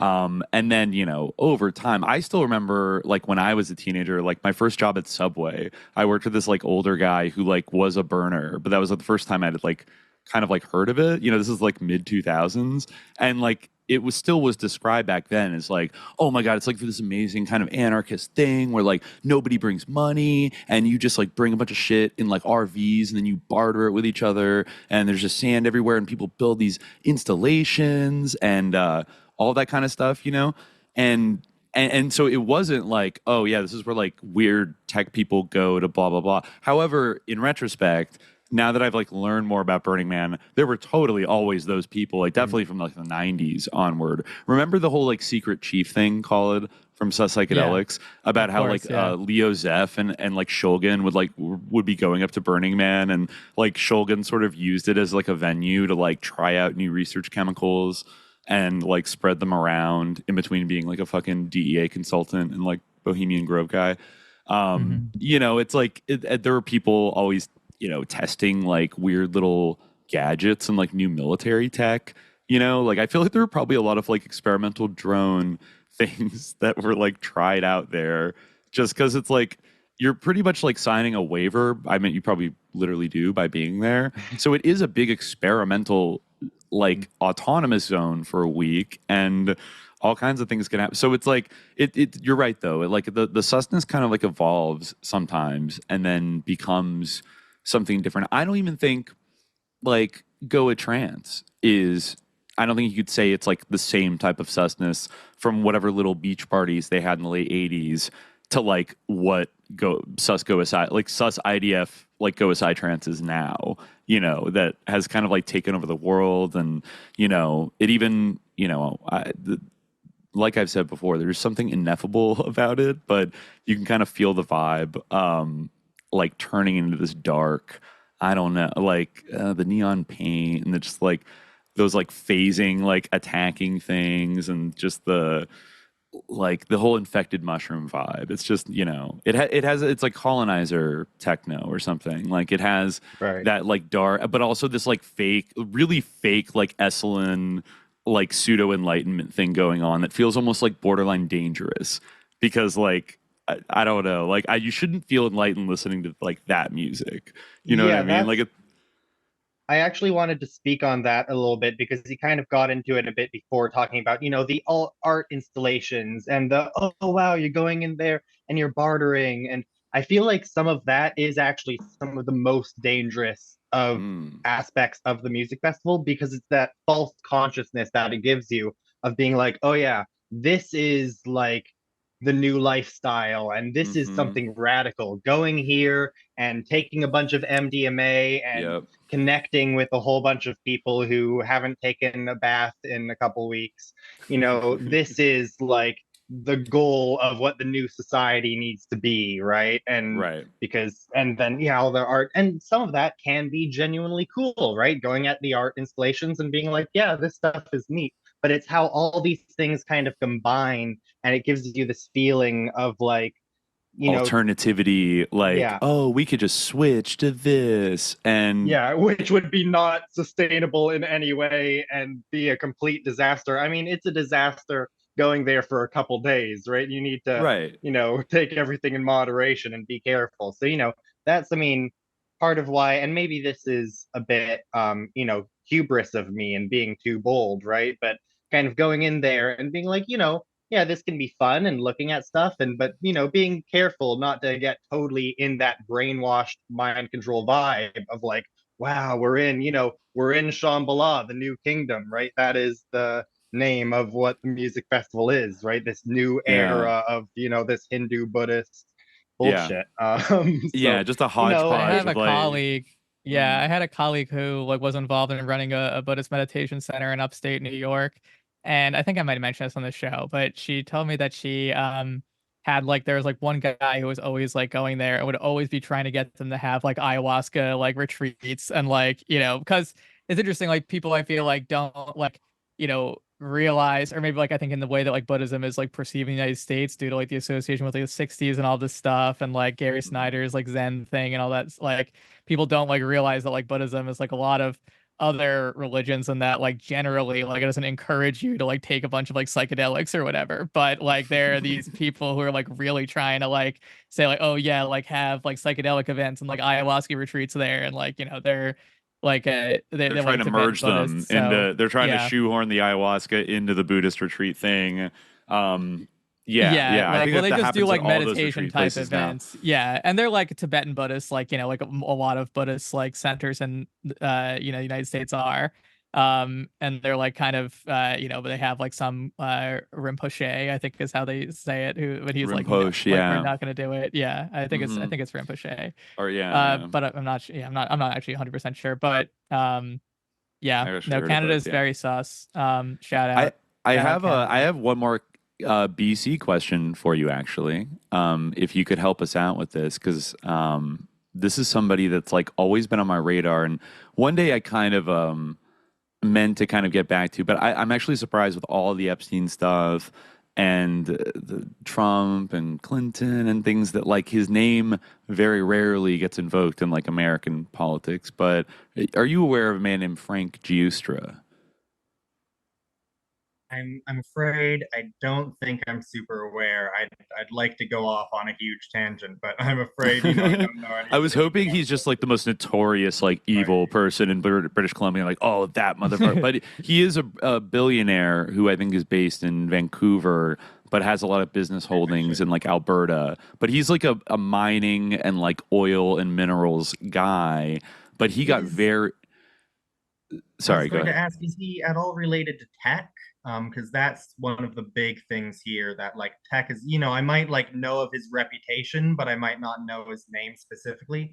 But I mean, you're hitting a lot of things right there of, the mining industry here, and especially in Alberta. And I mean, land is one thing here in all of Canada, but BC, of course, with the housing industry. I mean, it is terrible. I can talk about some specific kind of stuff in our area, but it is just a few different guys who own all the land, and they keep raising rent, and all the small businesses are shutting down, and the big businesses, all the big pizza chains keep coming in. We've lost a small coffee shop and we're getting a Little Caesars next. So it's all this bullshit of I'm kind of going off on different thing, but no, That's sad to hear housing though, because that's the vibe south of the border too. I can confirm is that the rent keeps going up, small businesses closing. Just as an aside, like one of the people I was hanging out with in Olympia told me like a slightly heartwarming story because I did appreciate like how much of like a local scene kind of identity people had there of like you're in Ole. Like you're not, you know what I mean? Like you're in a place, like you're not just in like a city and like, oh, you're from California. They were like a little bit, and what do they call it? The Seattle freeze is kind of that. I mean, people complain about it, but they're just like people in Seattle like aren't friendly and they just like aren't very like open to like meeting kind of outsiders, or they don't like show emotion at like shows, and they're just like a little bit frosty. But I was told this story about how there are a lot of like independent coffee shops, obviously, in Olympia that everyone loves. It's a very high level coffee. But I think there was like one Starbucks that opened downtown, and then it had to close down for a while during COVID. And then I think at some point in the summer of 2020, like maybe during the riots or a little bit after, like some people just went and deliberately just like burned it completely down. And then they were telling me this, like, and then you know what? Then like a local chain came and like moved back in. And it was kind of like a cool, like, oh yeah, actually that's kind of badass. Like I kind of appreciate that. I appreciate there's a community of people that are like, if they get the chance, if they think they can like get away with it, like let's burn down that fucking Starbucks. Like fuck Starbucks, you know what I mean? And then Starbucks was just like, not worth it. And then they like left. So it's still local coffee there. But of course, it's like, you have to resort to pretty extreme measures these days to like stop these forces from just like moving in inexorably. It's like I've seen so many places in my part of LA that were like, just like small business, like well-known places that are now like Spitfire Pizza or like Shake Shack or like, just like some chain, some like upmarket chain, just like gobbling up like all like once you see the Mendocino Farms come in your neighborhood, it's fucked. Like, the rent's gonna skyrocket. And it's just that dynamic everywhere. And it's like it's amazing, although like totally not surprising that like it's like there should be a law against this shit. Like why do like the guys who own the land get to just like raise it on everybody? Like Well, but I can say for here, one of the reasons is because they're the same guys who are on the city council. That's one thing that's so fucked with small town politics. Yeah. It's hardly like not many people are involved, and then it ends up just being like the same like insiders, 5 to 10 business owners and stuff like that who just do all these things. I want to let somebody else come in, but there is another topic that I wanted to briefly touch on because it's something that was kind of a personal experience for me, and I want to know, like, is this just a well-known thing that I didn't know about?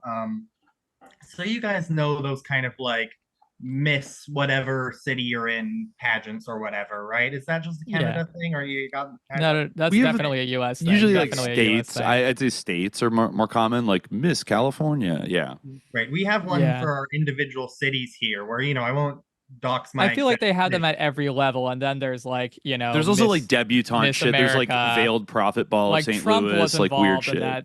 Trump was really involved in that type of stuff, like Miss Universe and all that stuff, like Miss World. Like there's all sorts of things like that. Yeah, and I think they do at the city level too. Yeah.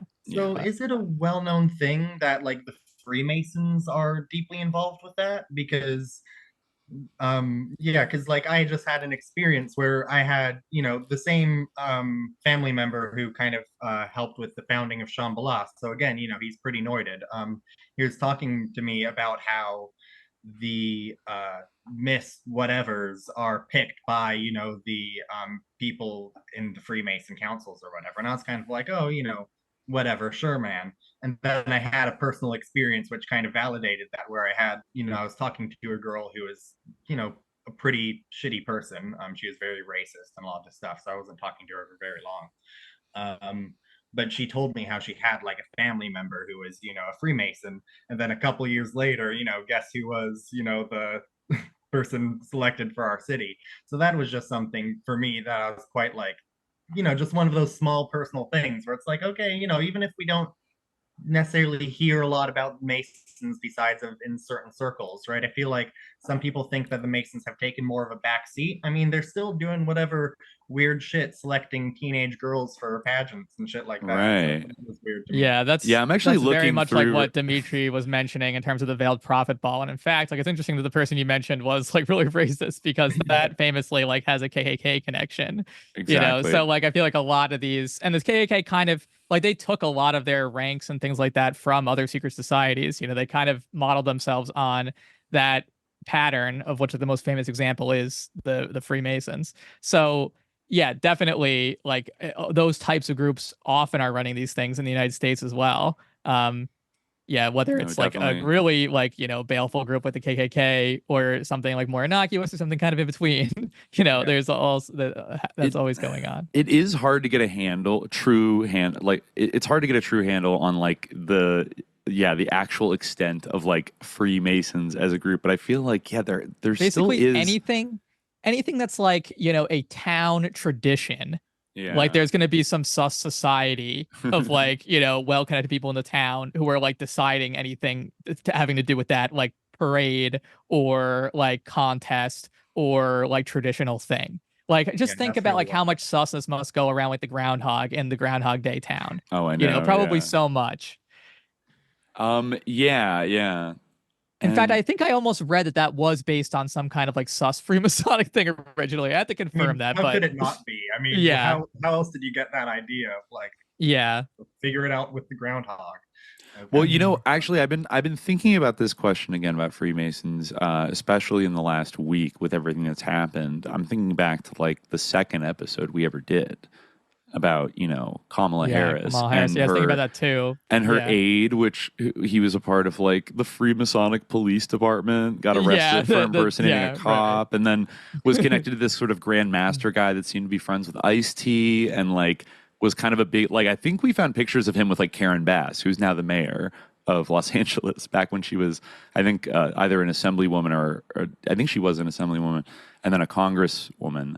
But it wasn't like David X. Henry, right? And then he died while he was like on trial for like right around the time he was like being actually, you know, put on trial for impersonating a cop.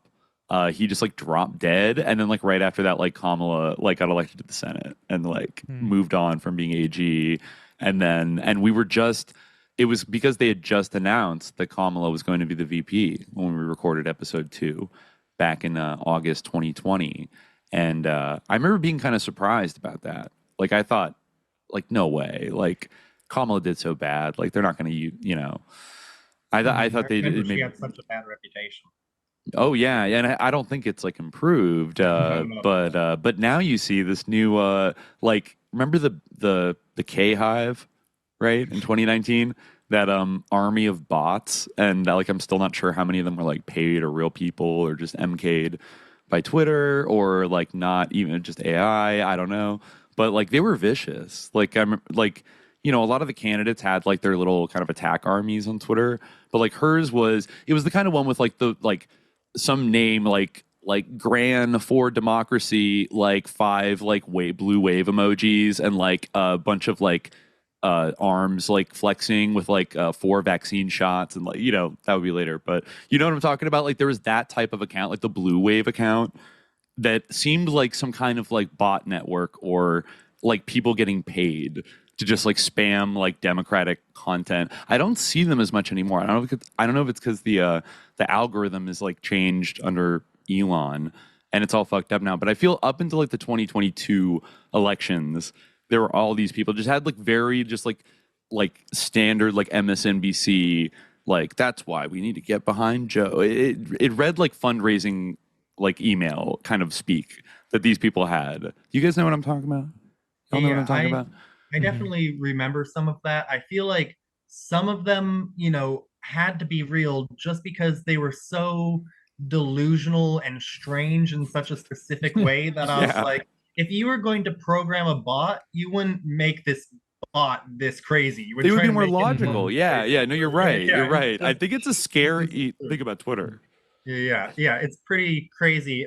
Especially like the first thing I think of when you thinking of like modern things is, you know, I follow a few different news stuff on YouTube, whether it's like the Turkish news agency or Al Mhm. Jazeera or what's one of the, some of the liberal ones in the Americas, right? Now This News is the one I was thinking of. And if you look at the BT. comments, yeah, if you look at the comments of Now This, those are bizarre. They are like the most like liberal kind of like in crazy people, kind of like in the way that you're talking about. And that's another thing where I feel like they have to be real, but it isn't just such a specific way where I'm like, it's a little bit discouraging because I'm like, wow, you are so convinced that like, yeah, we are beating Trump and this is the biggest like win of the century, and like, it's just still so much orange man bad that I'm like, wow, this is like, I don't get it. It's strange to me. Bizarre. Yeah, Maybe it's just boomers be posting, and like, because whenever I go on Facebook, I feel like Yeah. that's how everybody communicates, and then like if they Right. wander over to Twitter, then they bring that style with them. But it is more disturbing, I think, like hands down, that it's like real people than like a bot army. It's like more disturbing about like what the internet does to people, basically. Like if it's able to produce that on a mass scale of like, or my original point was the K-Hive, or now as they're known, like getting coconut pilled, is like, it was amazing how quickly when the debate happened and the dam kind of broke and people realized that they might have to like give Kamala actually like a serious look and she might be the only way out, that like within like I feel like hours, this irony things like just caught fire and was like, Yeah. oh my god, like coconut pill, she's a Xanax wine mom, actually this is so epic, like we should actually like Yeah. Kamala's based, like I love the way she talks and doesn't make sense and like laughs and like is strange and et cetera, and it really like it roared to life. It's like, and again, it's more disturbing if I like all really these want to know K-Hive where people that were just like, started, and like, are they I don't like, know where this related in one- some way to Kamala? Like, I want to find like, because we know Patient Zero for the Pritzker thing. Oh, I yeah, want we to know do. who Patient Zero for the Kamala thing is. Like where did that get going? Like the whole like the meme element of it, of like unburdened by what has been, LOL, like Right. LOL, conduct in which you live, and all that came before you. They Like could have hired a who- meme agency the way like Bloomberg might did. have, Maybe. yeah, But that's still a yeah. fast turnaround time. Like there had to be somebody kind of like ready to go to like activate the K-Hive and like we're back. Like what, I don't know what they were doing the last 3 years. They were just like kind of like like sad and like didn't know what to do with themselves. And then they got like the coconut bat signal like in the sky, and they're like, oh my god, time to post. And people, I think also people are just freaking out, and like I think that kind of ironic mimetic thing can just get like contagious when people are like, Oh yeah, panicking. I think that's yeah, absolutely. It's amazing how much that type of thing can catch on. Like I think you were just posting today, like the you big know, boy. it's- yeah, thing. like it's so incredibly crazy to like do that and just see like an ocean Hundreds. of big boy posts, like just in the exact same language. Like no, those aren't Yeah. bots. Those are No, just like those are people real- who like. I look it Yeah, up and and it's I like think- professors at the University of Chicago and like Democratic Socialists in like Chicago and like all these other people that like I should know better, I would imagine, but apparently not. Yeah, people They're just real like I think people. see things and then they really do just get like infected by like it's crazy, like it's how it He is works. a big but boy. I've Give me noticed my that big many boy. times. I want my big Yeah, boy. like, or they're they. I think somebody said like the perfect like combination of like big boy discourse and irony poisoning, would be like Kamala, coconut pilled Kamala, and then like JB Big Boy as her VP, and then it would just be like the most irony poison ticket of all time. I'm not saying that, I'm not making my official prediction that might happen, but I am feeling like, I don't know, not to veer off on that topic, but it is we're recording this on 7/7, right? 7/7/24. And yeah, like I think I'm kind of mentally revisiting a lot of this stuff we covered in Contra 7 about Pritzker, not saying that he is going to be like the guy, but he's definitely going to be a shot caller. Like the convention, where's the convention this year? Chicago, right? Yeah. And Sip so and Lean by the Court says if we had internet in the 80s, it would be the same. I mean, Probably, but also like they didn't, and like that's why everything is like so fucked up now. But yeah, it's just a new whole terrain of like psychological warfare, and there are definitely ways like people are getting kind of programmed by the TV, before the internet, but I don't know. It's I don't know. I think when we started Contra 7 in the like early fall of like 2022, we were talking about how like it didn't look like Joe was going to make it, and like they're going to replace him. But then Joe like bounced back after that, right? And like they won the midterms, and then like the discourse about replacing him kind of disappeared for a while. I never fully forgot about it, but it was like, okay, we'll see. Like we'll see. I guess they pump him full of some drugs, and I guess he can give a good speech every now and then. But like they were definitely hiding him, and then. I don't know. Like then it Yeah, well, I almost feel like I don't know. We'll see how it shakes out. I almost feel like there could be a fight with Joe and Kamala, but I don't know. Yeah, they might just stick with Joe Biden. I'm not sure. I feel like he kind of has to like think it's his own idea though. And he seems kind of dug in, but it could go either way. Yeah. Code, what does this feel like to you as a Canadian watching all this? I mean, well, honestly, I have to say that Canada's politics are not much better in another way. I mean, I guess the fucked up options we have are younger, so we at least have that. But yeah, I mean, the shitty thing about American politics is we can't just kind of like point and laugh at it, because what happens in the USA like has dramatic effects for the rest of the world, right? If Canada does some weird shit, it's kind of like, okay, well, sucks for Canadians, but America has way too much influence for, the world. Honestly, my prediction, kind of what I feel, and I have absolutely no credentials to say this, but I almost feel like they're going to stick with Biden, almost just because it would be so stupid to do, and the Democratic Party tends to do really stupid shit. And I think like they just base so much on the idea that like most people are so out of touch, right? People are just kind of like so concerned about paying their rent that like they really don't think much about politics, and they are still just kind of like in the I'm a Democrat or I'm a Republican, so I vote Democrat or I vote a Republican. Obviously, there's a huge portion of people who are being more aware and all those things, but I think the system really forces people in a way that it's a lot of times a privilege to be able to like focus a lot on politics and dedicate a lot of your time to that, because most of the people are just kind of like trying to live and trying to get by. And, right. Because the economy's fucked, so they just kind it's of so like have fucked right now. that are formed. Not good right now. Yeah. One crazy thing I remembered was that like, in fact, I think this actually happened in British Columbia.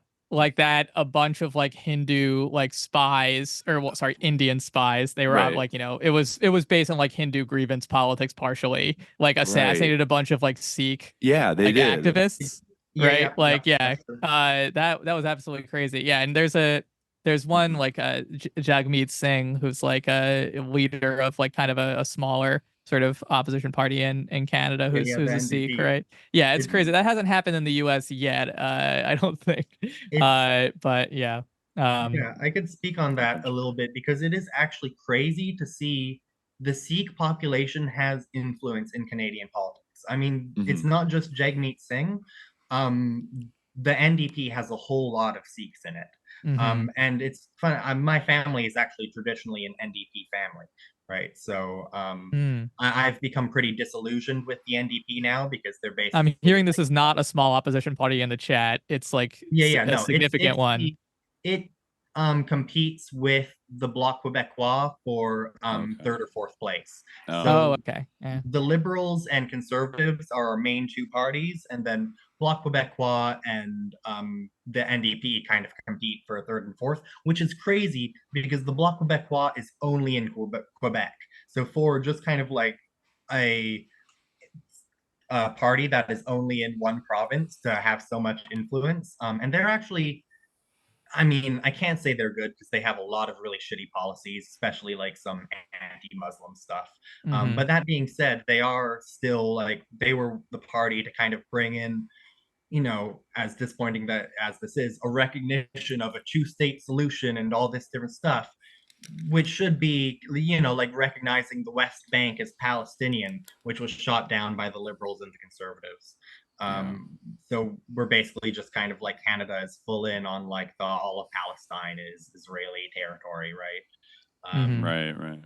Which is really shitty, but it is interesting to kind of see, you know, like the NDP has been a bit mixed on that and all those things. I think, you know, they're some of the best that we have. They're kind of, I would describe them as if AOC and Bernie Sanders kind of like had their own party, and also some people slightly to the right of them. They're, you know, like center left to sometimes left wing ish, but really the center left is the one driving everything. Right. And they have a terrible tendency to just kind of go to the right and play off of the liberals, right? Like our previous leader before Jagmeet Singh, I forget how to pronounce his name, like Tom McClare or whatever. But his whole thing was basically kind of like we had our previous prime minister was Stephen Harper, and he was the most right-wing prime minister that Canada has ever had. And his McClare's whole thing was like, stop Harper. He had these orange stop signs that just says stop Harper. It's very much kind of like an orange man bad, stop Trump, right? That was his whole campaign. Like, we're not going to do anything. It's all just about stop Harper. So obviously if people went, you know, stop Harper, then they're going to vote for the Liberals. Why would they vote for the NDP? Right. It's a pretty stupid kind of thing. Yeah. And to speak a bit on Canadian politics, something similar here is happening to what's happening in the UK right now, where, because I'm not sure if you know about this, but we have the People's Party of Canada, which sounds like, oh, People's Party, they for the people. They're like super right wing, like Canada is based on Christian values, and you know, they call them, oh no, they say Judeo-Christian values because of course, chestnut. Yeah. So you know, they have this whole thing about like, I mean, it's interesting because they have a lot of like noited people in it, but noited in the QAnon way, right? Right. Like a RFK Jr. kind of noited. Yeah. I feel like that's giving them too much credit. I feel they're more kind of, I mean, it's a lot of like, I know how I mean, this might be true in some ways, but maybe not the exact way they talk about it. You know, like the UN is this big cabal that's just okay, like Alex Jones, like more Alex Jones vibe. Yeah. I see. And globalists. The thing is that so they've just kind of split off from the Conservative Party, and they haven't gotten any seats yet, but they're kind of taking the place that Reform UK is in the UK, where they are siphoning votes off of the Conservatives. So then the Conservatives are really trying to move to the right to catch those voters, even though these people hate the Conservatives because they see the Conservatives as part of the establishment, and they're, you know, super anti-establishment. Even if they're gonna get a little goblin blood on them when they're fighting the goblins and killing the goblins. You know what I mean? It's like the same thing with like Trump. Alex Jones was like so anti like every president, and like the Bushes, they're Satanists, and like, you know, he hated everybody. But then finally, like Trump came along, and he's like, like he decided to throw his lot in, and then like have this tactical alliance with the more traditional right. One of the founders of the People's Party of Canada, I guess, was a white nationalist, it seems. A former American white nationalist. There you go. Okay, all right. That's an epitome of the interconnection of American and Canadian politics there. Right. We got to watch out for these, it's crypto populist. I don't know. Yeah, it's pretty crazy to see. Like Canada is such a weird nation because, you know, we're a settler colonial nation like America. We don't really have much of our own identity besides the fact that like we're not America and we stuck with the British crown. So much of like Canadian identity is just based on being like, oh yeah, America sucks and we're not Americans and we're like so much cooler and more enlightened than them. And so then there's kind of been a bit of a bounce back towards that of people who are just like the hugest America simps, and they just kind of like go in. And I remember like being in for election season here in Canada, and people would have Trump signs outside their house, and I'm like, we can't vote for Trump. Like that's I mean, can you imagine that the other way around of like American liberals having like a Justin Trudeau sign outside their house? I Like, could actually see like maybe in a few neighborhoods. I've known like people from the UK who are like that. Or like they're all like Okay, about well, Trump, yeah. and it's like there was a yeah. thing about like the left and Corbyn and stuff where like a lot of American leftists got like That's real true, like yeah. went over there to like knock on doors in Manchester to like, you know, help Corbyn. And Corbyn's like not on a different level than I think some of these people. But still like they're but it's still Americans are in general like politically narcissistic because we're this big empire, you know, country. So it would be mostly because like they don't pay attention to what happens in neighboring countries, like, you know, and they're just focused on that. But no, fascinating stuff about Canadian politics. I do feel like we should move on to the next next sure. caller. Yeah, I've but been this is taking Great great hearing code. from you. Yeah, great shout hearing out from you, Canada. Code. I actually Shout out was in Canada. Calgary for a little Oh. while, not too long ago, which is in interesting. Alberta. Shout out to some of our Albertans in the chat. It was Wow, fun, got but it all was the also kind of provinces. sus. I was there during that big like Calgary. What do they call it? the Calgary Stampede. Yes, Oh, yes, yeah. that's what it is. Yeah. It was pretty kind of a sus event. Yeah, Mm-hmm.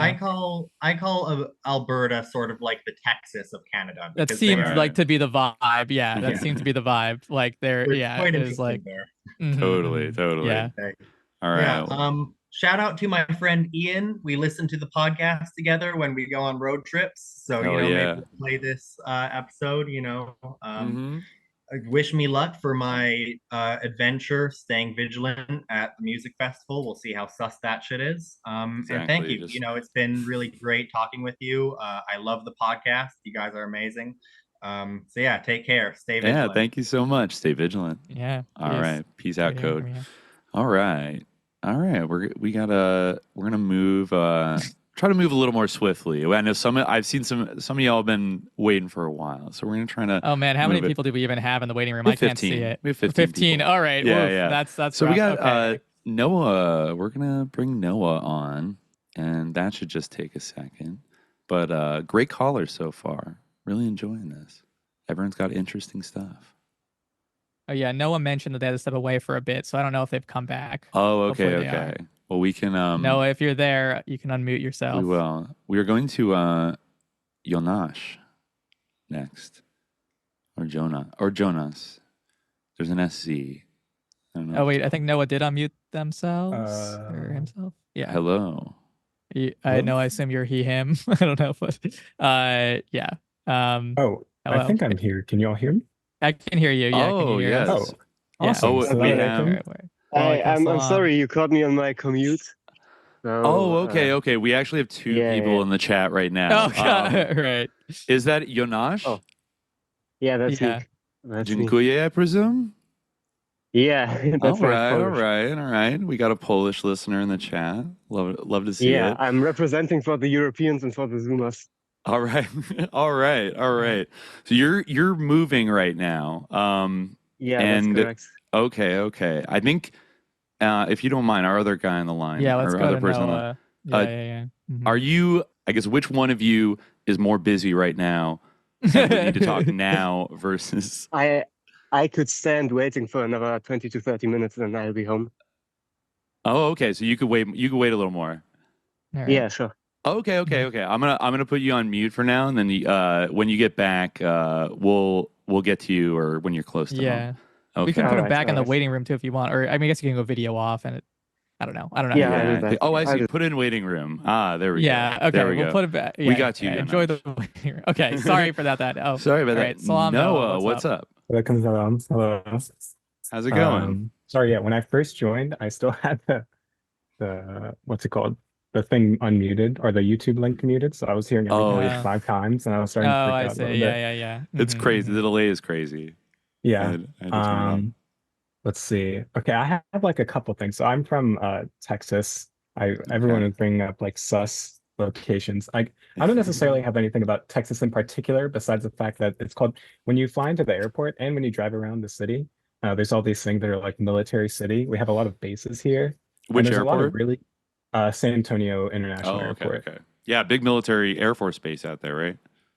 Yeah, a bunch. And one of the only other known CIA locations, like Really? CIA bases. Interesting. Yes. I think I can't remember exactly what base it is, but a lot of the weapons for the Contra were trafficked through San Antonio into like into Central America. Yeah, Central America and stuff. And it's yeah, so that like blew my mind. Whitley Strieber is from here. Oh yeah. Oh wow. I've been to the park where he like contacted the aliens. I drive by his high school Oh nice. that he went to every day. The high school Wow. that he went to, I drive by every day to when I'm going to work. Wow. And That's yeah. I meant to send the documents in the chat, but I think I forgot and said I was in contact with a colleague about it who is also just of he listens to the podcast. I don't know if he listens to it actually. I told him to start. He's my boss. I'm a professor at a university.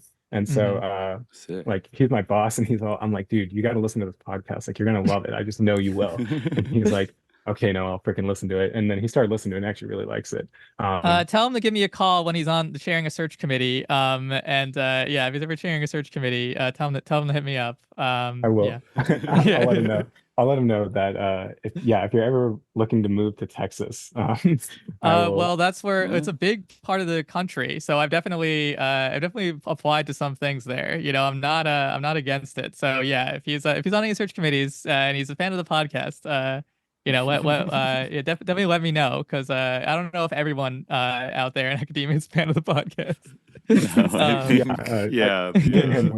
the Zionist we're the deans vanguard. and Yeah.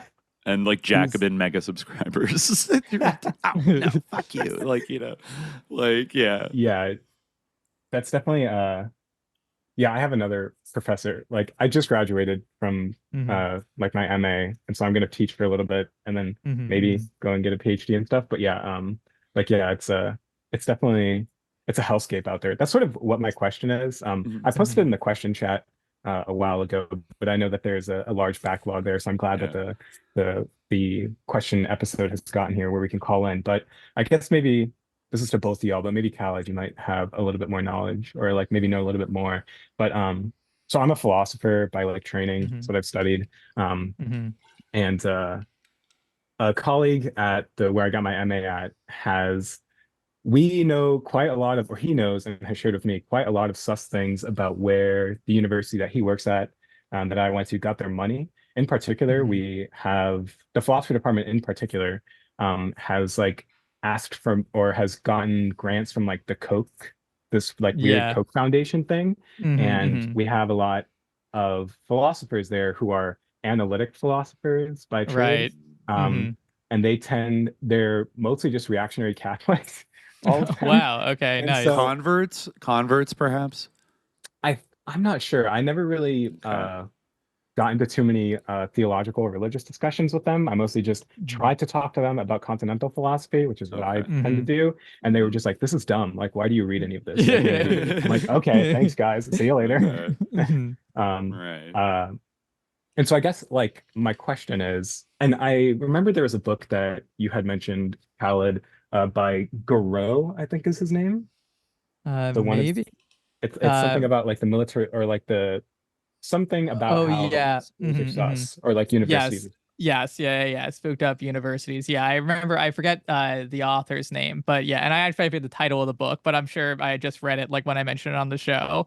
And yeah, it's a very interesting topic. In fact, I was just mentioning it in an episode recently. I'm not sure if it aired or not yet, but there's like the incredible like penetration of like the intelligence community of the military industrial complex like into universities. Really, like it would be like most fair to talk about like a military industrial like university complex, right? That system is like very much like embedded in all those things. It's very sus. But anyway, yeah, sorry. I actually probably have the book written down somewhere, so I'll look up what it is. But yeah, sorry. Please continue.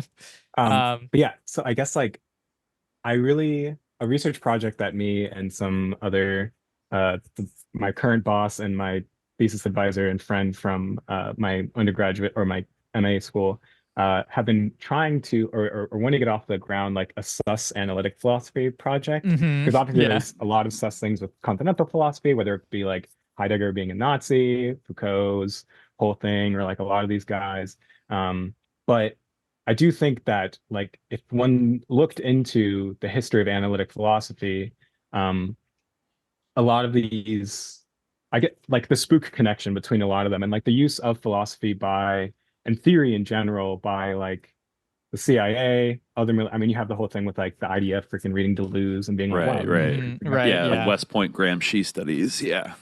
And so like I guess that's sort of my question. Like, what's your one is like, what's the take on theory and why it gets sort of used in these sus ways? And then two, I guess sort of like I'm going to become a professor, like I'm going to start teaching and stuff. Like, how do you sort of push back against those types of uses of the things that are potentially liberatory, like in this type of stuff, or helpful in some sense? Like, how do you sort of push back against the misuse of them in these sus contexts and in these type of things? Like how do you, because I feel like y'all's podcast does that really well. At least for me personally, like when I started listening, getting Noided has made me like more radical, I guess, in some sense. Like it's sort of helped me in that. And so like that has been really cool. Like my girlfriend and I like have a thing where we like give books out to people so they can read and try and get Noided as well. I suggest the podcast to all these people because I'm like, look, listen to this and you're going to realize like how sus all of the things that like deal with us are. And that's going to like hopefully put you in the right direction to like actually start critiquing them in some meaningful way. But like, I guess when you're teaching, so maybe this is why it's more directed towards Khaled, like how do you, in your teaching, like do you ever not necessarily try to make your students Noided, but try to like push them in the direction in which they can start to not like maybe become a Marxist or something? Like, I don't know, I guess that feels like a really broad, like strange question, but yeah. I try to make my students Noided. I think that first of all, I feel like a lot of the time my students are more Noided than I am. Like sometimes, like I really feel like that's something that I experience a lot. But also, like I think that like in teaching, first of all, you have to be very careful too, like because there's like an expectation, like in the academy, that like you're not trying to like push your views on anybody, especially like if you're teaching like certain subjects, like for instance, like religion. Like that's like a big anxiety of mine, is like I don't want to come off as being like too Muslim, or like I'm too much of like a partisan, or like have a confessional bias towards Islam, or like, you know, I don't want to overcorrect and have people like come to me and be like, why are you Islamophobic? And I'm like, I'm Muslim, you know, like it's like why I've had people come to me like, why are you even assigning this? And I'm like, it's important for like people to understand that these things like are at like about like the most milquetoast, like kind of like Orientalists, you know, right? It's just like I'm like, this isn't a madrasa, you know, I can't teach like that. Like, you know, I'm not saying that this, if you want to go to a madrasa, by all means, like I think that's great, but that's not like the system that like I am even qualified to teach in. But anyways, maybe it's a bit of a digression. I think that it's something that's like very difficult to navigate. And I think that you have to do it like on a case by case basis and like evaluate like what you are like comfortable being party to and what like you are. And I think that it kind of goes to what we were talking about a little bit before, in that like, you know, sometimes you might find that like the unwillingness to do certain things or to like be down with certain things, or like, you know, the stances that you've made throughout your career, like do get in the way of you being in a position to even continue, like, you know, like that does people like do take stock, and it does matter, you know, like they're like if you're, for instance, if your name is like on a petition about Palestine, like that could matter. Like if you know, if you're not comfortable doing a certain thing, and it's like, as I was saying before, it's like a brutal landscape. Like bear that in mind. Like as you're saying like, I'm going to be a professor. Don't, like, my advice to you is don't repeat. I'm not trying to like, you know, I think that's valid to ask for. I'm just saying, don't like, you know, internalize that too much, that you're going to be a professor. Be prepared. You know, if you end up doing that, like that's sick. Like I hope, I wish that for you, but like, you know, don't expect it too much. You know what I mean? Like, because I think that's also an important thing too, because academia is toxic, and in a way it's like designed to like make your self-worth like dependent upon the validation of this like twisted system where you're just like, please tell me I'm good, please tell me I'm good, I'll do anything, like I'll like, you know, I'll be sus as hell, like I'll help you design a drone, you know, like, and like that's the thing, like it like creates this like weird paternalistic thing, and you like, and I think that yeah, being able to like refuse that is like part of it. I think that there is a way, because like we're all like complicit in like a like genocidal machine in a way, like working in that sense, whether you're like a cog at some like big corporation, like, you know, you're working at like at a call center that the frauds people or like whatever. Like it's very, very hard. Like there's almost no, there's very little like ethical working under capitalism. Like if you drive an Uber, you're like scabbing taxi drivers, you know, like it's exactly. like a lot of people like literally what I'm doing right now. Yeah. So, so in academia, I think there's, you know, I in some ways, like I do agree with like some of the things maybe you've like come like stealing from the academy, you know, like kind of like the fugitivity and like that type of stuff. Maybe you've come across like in the kind of more like critical theory, like Fred Moten and things like that. I do think that having that kind of like relationship to the academy, like not over identifying with it, like is like, you know, it is important, and not like investing too much of your self-worth in it, and like understanding that like, yeah, I think what you said is true, like that, like being noided, understanding what this really is, you know, that this isn't like, and not buying into the kind of story that academia tells about itself, that it's this pure thing that is just about the life of the mind and about learning. Like, you know, you might think that like, yeah, like I think in most people's idea of like what a philosopher is someone who has nothing to do with any of these things in the world and can just like think. That's never ever been how it is, right? Like, because it's always been like implicated, like, you know, even before like there's this partition between analytic philosophy, like, you know, Plato was invited to go like advise like Syracusan tyrants, you know, like it's always been like that. So I, you know, the original academics, you know, right? So, I think that like that is like a big thing that I would say is like not over investing in it, and also just like for one's own like, you know, because it's rough out there, and I don't know if it's gonna get any better. They're really trying to grind people down and like make us all contingent as hell so that we have no leverage. And one of my big things is like we have to not accept that. You know, we have to be willing to like say no, because otherwise they're just gonna like offer us less and less and less and expect us to accept less and less and less, because like, you know, it's about like if I'm not a professor, then like I'm a failure, you know, and that's not true.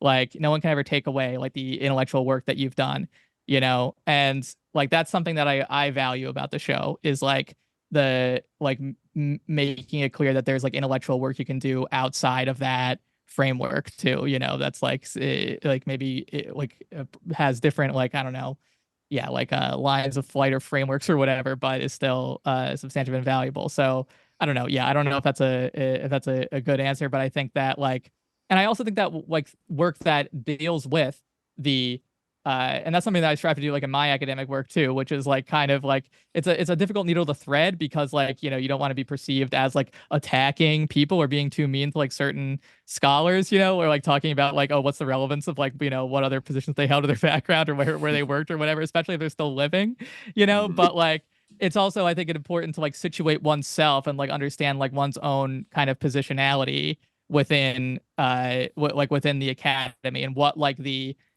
what the history and what like the like what the purpose of the academy is, what it does, you know. And like for a long time, I think this is one of the things that is still salient, right? Like in a way, as I said before, I think like kind of the stuff around like Orientalism, like there's a lot of like not great history. There's a lot of like you know, things that are overlooked in that book. There's a lot of like, you know, a lot of it is kind of passé now, I feel like, or like, you know, we've internalized it, and now it's time to think about it more deeply. And I think, as I've said before, like, well, Halak does a good job doing that. But I think, like, yeah, one of the big insights of that was like, what is like the purpose of like this discipline? This is about like, you know, dominating people through like the production of knowledge. And I think that's true. Like, and having a sense of like the history of this discipline that you're embedded in, and the history of like this, like an institution that you're embedded in. And then like when you write and when you're engaging with these other thinkers, like understanding like, you know, the broader picture of it, you know, and understanding that, I don't know, yeah, maybe I'm just going off, but like there's no truly like, you know, pure and detached view from nowhere knowledge, right? It's always, you know, determined by these things. But yeah, I hope that that's a decent response. No, that's definitely super useful. I guess maybe one other question for both of y'all. And I think I had messaged a while ago about this to you, Khaled. Like, maybe just a definition. So I was writing a paper on ontops, and I use it in like a bunch of my classes when I was in undergraduate. I was trying to like push the term onto everyone. I was like, guys, like this is like a really useful way to understand like some of these things that we're reading. So maybe just for me, like, could y'all give your sort of formal definition of the ONTOP, just to get it out there again, and maybe like a brief genealogy of the ONTOP, like where did it come from, how did it come about, and maybe where do you see it going, or like how. I was thinking the other day, like maybe that I would try to, in some way, like get like to put like papers out, like dealing with the concepts, like like dracularity or ONTOP that we've used in the show, like that, because like dracularity, for instance, did like kind of originate in a paper that I'd written like my first year in graduate school, where I talked about the dracularity of 9/11, and I was thinking maybe I should go back to some of that stuff and see if I can place that, but. Yeah, to your question, I mean, I think people like use the term ONTOP, like I feel like in different ways, and I think that that's true like with a lot of like theoretically productive concepts, like that they have like that their meaning is in some ways like open, and there's a little bit of openness in terms of the interpretation. So I think that's kind of good, and I never feel like I'm gonna like say to somebody like you're using ONTOP like wrongly, and I feel like like at this stage, I think it's good to like kind of provide resources to people for like understanding like what we're talking about, but I also feel like if people feel like the sort of formulation speaks to them in some ways, I don't mind people taking it into a different direction or reformulating it. But the way like I understand it, and the genealogy of ONTOP is different, whereas like the dracularity of 9/11 I had thought about like more deeply, kind of in like a way like kind of like writing something that like really was like a spur of the moment thing where we were talking about psyops, and I'm like very interested in the domain of like ontology, right, and in like thinking about being in that like tradition of thought, like whether like under the term like ontology proper, or in particular like in Islamic intellectual history. So like and like for me, like the sort of ontological and epistemological questions like I've always been like core to like how I think about like anything, especially like on the show. So like what like Dimitri was talking about psyops, and then like for whatever reason, just in that moment, I was like, it's kind of like an ONTOP, and it really was like a spur of the moment thing. But the way that I forgot that you like coined that in the moment. Yeah, totally. But I guess you did, yeah, because we were just like chatting about like Alex Jones or like Michael Aquino. I don't even know where it came up, but I remember being like, "Ooh, that's good," actually, because like, yeah, sorry, awesome. I don't mean to interrupt you, but yeah, well, I mean, I basically feel like, and again, like ontology and epistemology are not like easily, and this kind of goes to the point we were just talking about, that like they're not easily like separable, right? Like there isn't like necessarily a clean break between ontology and epistemology. And I think in a way, like a psyop, it's called a psychological operation, but it could also be thought of like as an epistemological operation, right? Like where so it operates at the level of psychology, like, and epistemology operates at the level of like knowledge and what kind of things are known, and like how we know things, and like how to know things, right? So like with an ONTOP, I think of like it's a psyop that actually doesn't just change the way that things are perceived or change like or affect knowledge or how things are known, but it actually changes what things are. And that's like how I kind of see it. Like it's a psyop that like enters into the domain of ontology itself, right? It's so, I guess you could think of it as a more effective psyop. It's so effective that it actually changes like what things are and actually intervenes in like an ontological domain beyond just like a mere like sort of psychological domain or an epistemological one.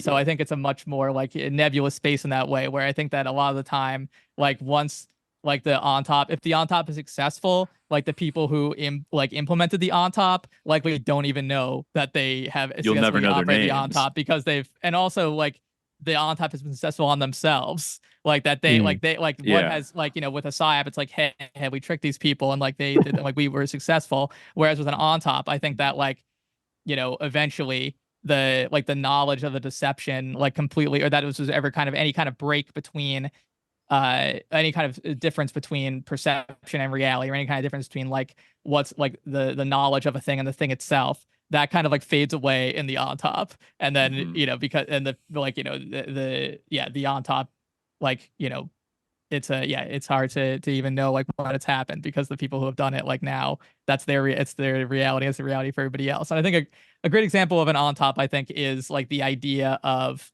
like the kind of messianic restoration of the Jewish people to Israel, and the idea that this is like a biblical prophecy that everyone has always believed in, You know, Definitely like an on top. that is like something that like people, it shapes their understanding not only of history, not only of people's beliefs, but also like on a big level, their understanding of like the entire shape of reality and the world as it interacts with those things. Yeah. What do you? One way or another, it's destiny. Yeah. The only thing I'd add to that, my kind of like small, like crude kind of definition, or like the way I often deploy it or I think about it, is that like psychological operations are sort of the micro, ontological operations are the macro. And so obviously like to sort of carry out an on top, you need to psyop people, but it's like a whole series of psyops over a period of time and like a bunch of different factors kind of coming together to lay the groundwork to tell like a lie that can be embraced by like an entire society and then just becomes baked in, or something about how like, you know, even America, like, oh yeah, like this is just like our land. Like we just like, you know, like a lot of Americans don't think about it, right? You know, the settler colonial thing. Like I feel like the mentality of like most Americans is like the product of that on top of like, this is ours now. And I think you could say the same thing about Israel and Palestine. So I see it as like talking Destiny about is another good one. Where it's Manifest Destiny is a great on top. It wasn't just a one time they tricked people into like thinking Manifest Destiny was like a thing. Like, you know, it's like the way Michael Aquino called psyops lesser black magic. And in a way, you can kind of take it as like greater black magic is the on top. Black magic, because that changes what Aquino would call the objective universe, right? Whereas like psychological operations would take place in the subjective universe. The idea of the on top is that it changes the objective universe. And Manifest Destiny is a very evocative name because it does like manifest, like, you know, this idea of destiny then eventually manifests itself, right? And then it's to the point where like people don't even like think about the fact that there were people living in the United States beforehand, you know, and like it's incredibly deeply like embedded. And like I think that's the thing, like when it's successful, like it becomes true, and you almost it's incredibly difficult to even unpack this and speak of this as being false anymore, because it's like worked its effect upon like the reality itself in a way. But again, you, in the same way that that ontological and epistemological domain are always entangled, there's always like a possibility of some kind of critique, I guess, or some kind of disentanglement that one could make. So yeah, that's maybe what I would say. Yeah. Nice. That's really useful. That's sort of how like I thought about it in my classes. In the class we were reading like The Wretched of the Earth, and I was like, oh guys, like the way, like the sort of process that Fanon is like explaining is like an on top. Like it's the like what, and both of you brought up, you know, Manifest Destiny or the colonization of Palestine by Israel. Like colonization is an on top. Like it's it is, because it's sort of the way it dehumanizes and like makes the process of dehumanization itself is like an on top, because it changes what was once human to non-human anymore. That's how it's nice to hear, because that's sort of how I was. I mean, like racism against Africans in like, you know, Europe and the New World is like a massive on top to like convince people like who otherwise had no contact, like mostly had no contact with African people, that like somehow there was this hierarchy and blah blah blah. It was so tied in with like these economic incentives, and you know, but it took a lot of human labor to do that. That's another thing I think it's interesting about the on top, is it does operate on this like very just like meta kind of like broad forces of history level, but like you can't really pull off an on top without real people like with names and social networks and certain like abilities to affect change in like the material world, to connive or maybe conspire to bring about that reality. Like it takes a lot of like ideological and economic and other kinds of legwork to like pull off the on top. You know, usually money's got to go into the on top to like really make it stick. Otherwise, it might not work. So yeah, I think that scale is also like definitely an important consideration in terms of like how I think about it anyway. And yeah, and I think that I'm thinking of the line from like a Mahmoud Darwish poem, which I forget.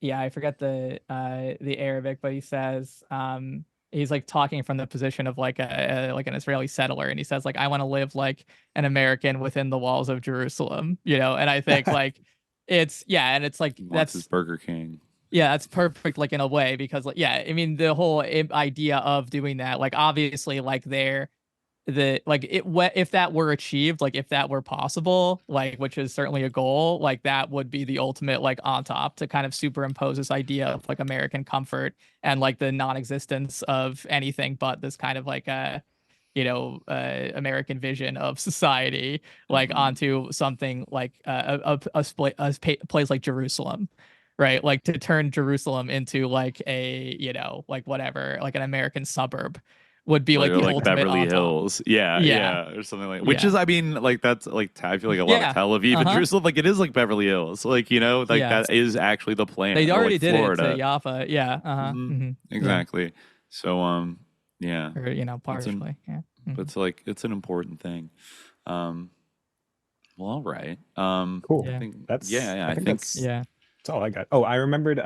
If you ever look it up, the thing about the CIA base here, it's in documents. It's called the Midwest Arms Depot, and it's here where I live. I guess I'm just doxing myself. It's in San Antonio, Texas. Like there is a huge like arms depot here that the CIA uses, and it's like from what I understand, it's like one of the only other bases that that like we know about in actual things, which like freaked me out when I was like, oh, that's just that is freaky.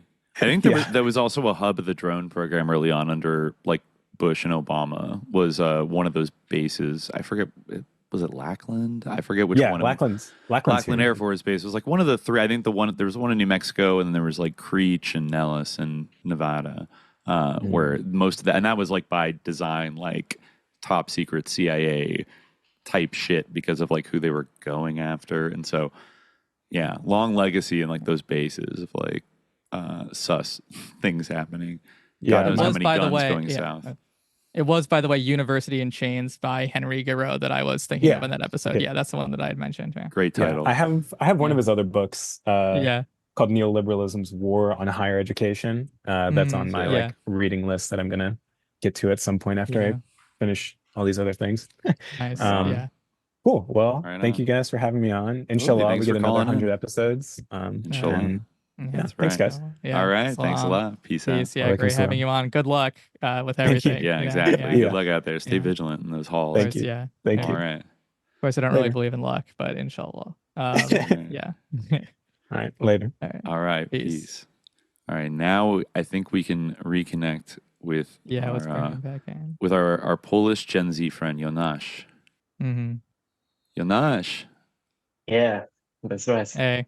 Jak się masz? Dobrze. Dobrze. And you? How are you?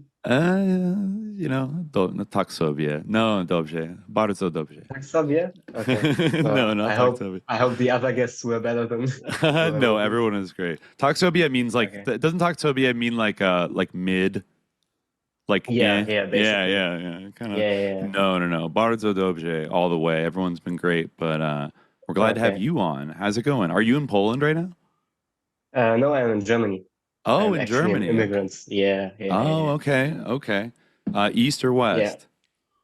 West. I'm in the Ruhr Valley, so big sus vibes going on. Big industrial valley. Big industrial valley. Yeah.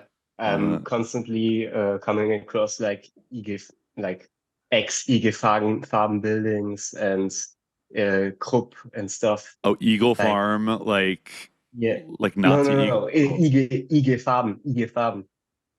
Oh, the monopoly firm that was set up by the Nazis. Oh, IG Farben. Oh, IG Farben. IG Farben. Sorry, I'm sorry. The letters got me tripping. No, IG Farben. Okay. Oh, yeah. There's still like big buildings there of like, were they still exist as a company, right? Like they were, I think Bayer got spun off. A bunch of different huge companies got spun off from them, right? After the war, BASF, Bayer, a couple others. Yeah. Bayer is more in Leverkusen though, so that's not in the real Ruhr Valley. But basically. Yeah, but it's obviously all interlocked. It is. Used to be a monopoly after all, yeah. It is. How is Germany holding up these days in 2024? Oh, it's a travesty. Okay, I would have been home much sooner if the trains came on time.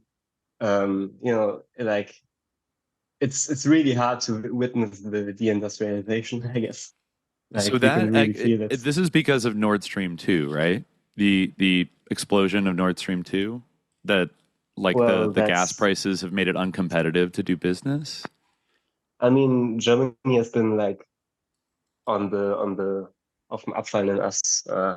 I'm blanking on the word, but basically been going downhill since at least like the 90s. Like, and public transport is, I think, like the biggest symptom of it, because like it's been privatized, but not fully. Like, the states holds all the shares of the one transportation firm, but basically it's been underfunded. So it's like the public transportation in the US, I guess, like where they sell it Not and then good. just run it into the ground. Yeah, Oh, and God. like transportation is like the most visible symptom of like a country on decline, like in geez. Germany, and prices too. So yeah, it's not good. I was there last fall. I was there in September, but I was only in Berlin. And I guess, I don't know, I guess I was there right before the vibes got very strange after October 7th with the ban on the protests and things like that. I mean, it felt a little bit like a bubble. They couldn't really get a good idea of what the entire rest of Germany was kind of like, you know, at that point. But, Berlin was kind of isolated. Yeah. But still kind of, I don't know. I guess the EU. What's happening in the EU right now in 7-7? We have the Left Alliance won in France. They won the parliamentary elections, and Labour won in the UK. I think you might be mistaken. Oh wait, the Left Alliance with Mélenchon was in second place. Oh, really? They were in second place. Yeah, after the Nationalists. Okay, I thought I saw them singing the Internationale this morning, but maybe that was a little too soon. I didn't get to check the news. I know they won the National Front won the Le Pen people won the first round, right? Yeah. Okay. I think the left just today the Mélenchon people squeaked it out very close. I'm operating on old news. Yeah, I haven't really been able to read about it yet, but lots of elections happening all of a sudden. What is it? Orban for European Parliament. That's right. The Le Pen people won that. Yeah. Well, in Germany, AfD was had big numbers, but whatever. Yeah, it's not like the European Parliament does anything, so whatever. You know, it was interesting. When I was in Berlin last fall, I saw this graffiti near Alexanderplatz, and I'm forgetting the German, but it was eventually Das ist nicht einen Krieg or something like that. This is not our war, whatever it said. And I pointed out I was there with an SJ listener, Alyosha. Shout out Alyosha in Berlin. Cool dude, but I think I was walking by with him and I was like, oh, I noticed this. It says this is not our war. Does this mean there are leftist Germans that are not down with being pro NATO anymore because of the whole Nazi vibes of the Ukrainians and stuff? And I think he was like, oh no, those are AfD Faschler. They're MAGA people. They're they just love Putin because he's Chad and they so it's it's actually kind of here where it seems the only people are weird Jackson Hinkle or Steve Bannon weird reactionary populists that are kind of anti continuing the war in Ukraine. And I thought, naive little me, I thought maybe there was Die Linke or something was not on board with the continued sending Leopard tanks and all that stuff, especially after Nord Stream 2. But nobody there talked about Nord Stream 2. I was y'all know that we blew up your natural gas pipeline. We blew it up. It's so obvious that America did it. There was this joint press conference with Scholz and Biden, and basically somebody asked Biden, as if Germany wasn't a sovereign state, what was going to happen about Nord Stream 2. That was before it was blown up, and Biden was like, "Nah, this can't go on. Yes, we have to end it." And Scholz was standing right next to him, and he was saying nothing. He isn't the fucking elected leader of a sovereign country. It's Well, rough. yeah. To get kind of domed by like Joe Biden and his like sundowning era, like he blows up your pipeline. He does he even remember doing it? Like, you know, I have a funny anecdote about that because I think Scholz is domed by everybody. Like, I have a friend who works in security at the stadium in Dortmund. And with the European Championships going on in football, like, which is a big deal right now, everybody's talking about it. Again, Germany was cucked. We lost to Spain. Basically, he worked in security for the VIP, VIP part of the stadium. And he got all kinds of diplomats coming in. And for the last game, Olaf Scholz came in with his entourage, and my friend got to shake his hand, and he said it was wet and girly. He couldn't speak up. He couldn't look him in the eye.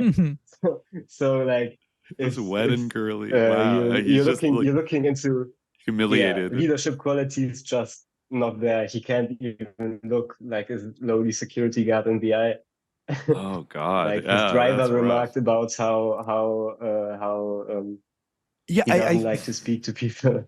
I think when I was there, it was actually ridiculous because I think he had just fallen and hit his eye and was wearing like a pirate or like SS like Obersturmführer like eye patch. Like every time I saw him on like the U-Bahn like on TV, he was wearing this like this very dramatic eye patch, but he just like bumped his like eye by like tripping and like falling over. He's like a pretty young guy, so I'm like, this guy seems like, I don't know, it's just straight. He seems like frail and just like, I don't know, like not quite in command of things. I think his management team, like his PR team, thought this was going to be his Dark Brandon moment with his eye patch. Like, everybody's going to respect him now. Everyone is going to get pirate pilled and be like, wow, he's actually so epic. We love our pirate premier, you know, our pirate president. Oh my God. Yeah. Well, they're free to try that. But how about you grew up in Poland? Yeah. Okay. What part of Poland? Nowa Huta. Like, I've been to Nowa Huta. Yeah, I know. You told this. Oh, I think I said something about it. Interesting. I guess for listeners who don't know, like Nowa Huta was built after the war outside of Krakow, right? And it was an industrial city that was like very much designed in a kind of like socialist realist like planned city kind of thing. We were taken on a tour there. And like that's how it was like presented to us as like this is the ultimate like communist like the communist dream town. Like it was tinged with a lot of like anti-Soviet kind of like this is where the statue of like Lenin used to be, and people they had to put guards out because they throw tomatoes at it. But now there's like a statue to Reagan. Like it was 2003. Yeah, it was 2003. The main square is literally called Platz Ronald Reagana. Oh my God. Yeah. I think I have pictures of it. That was, oh my God. Do they still have the lake there where you go on paddle boats? Like a little paddle boat? Yeah, they do. Yeah. They do. Like, as long as they don't literally demolish it, it's still going to be cool. Like, I'm still going to love it. Like, the architecture is still Stalinka. Wow. Like, they can call it fucking Ronald Reagan, Kissinger's, Brzezinski's Avenue. Zbigniew Brzezinski, like Avenue. Yeah. Zbigniew Brzezinski. I don't give a fuck. I'm still gonna love it for its Stalinist origin. So whatever. Yeah. So there was also that Vaida movie that was set in Nowa Huta, right? It was a Man of Steel or Man of Iron? Yeah. No, I think Man of Iron, not Man of Steel, Man of Iron, right? No, Man of Marble was in Gdańsk, I think, and Man of Steel was in Nowa Huta. Yeah. Right. Yeah. That's cool. So that was so. You're Gen Z, so you were not born under the Polish People's Republic, right? No, I'm afraid so. But your parents were, I presume? My mom, I'm actually half Polish only, but born in Poland. Oh, okay. So born to a German father, yeah. Oh, okay. You like DDR? No, he's West Germany. Oh, I guess it was the 90s. So yeah, I'm thinking about travel visas and that. But yeah, okay, in the 90s. Yeah, I think my dad, he actually lost a bet over a soccer game and ended up learning Polish.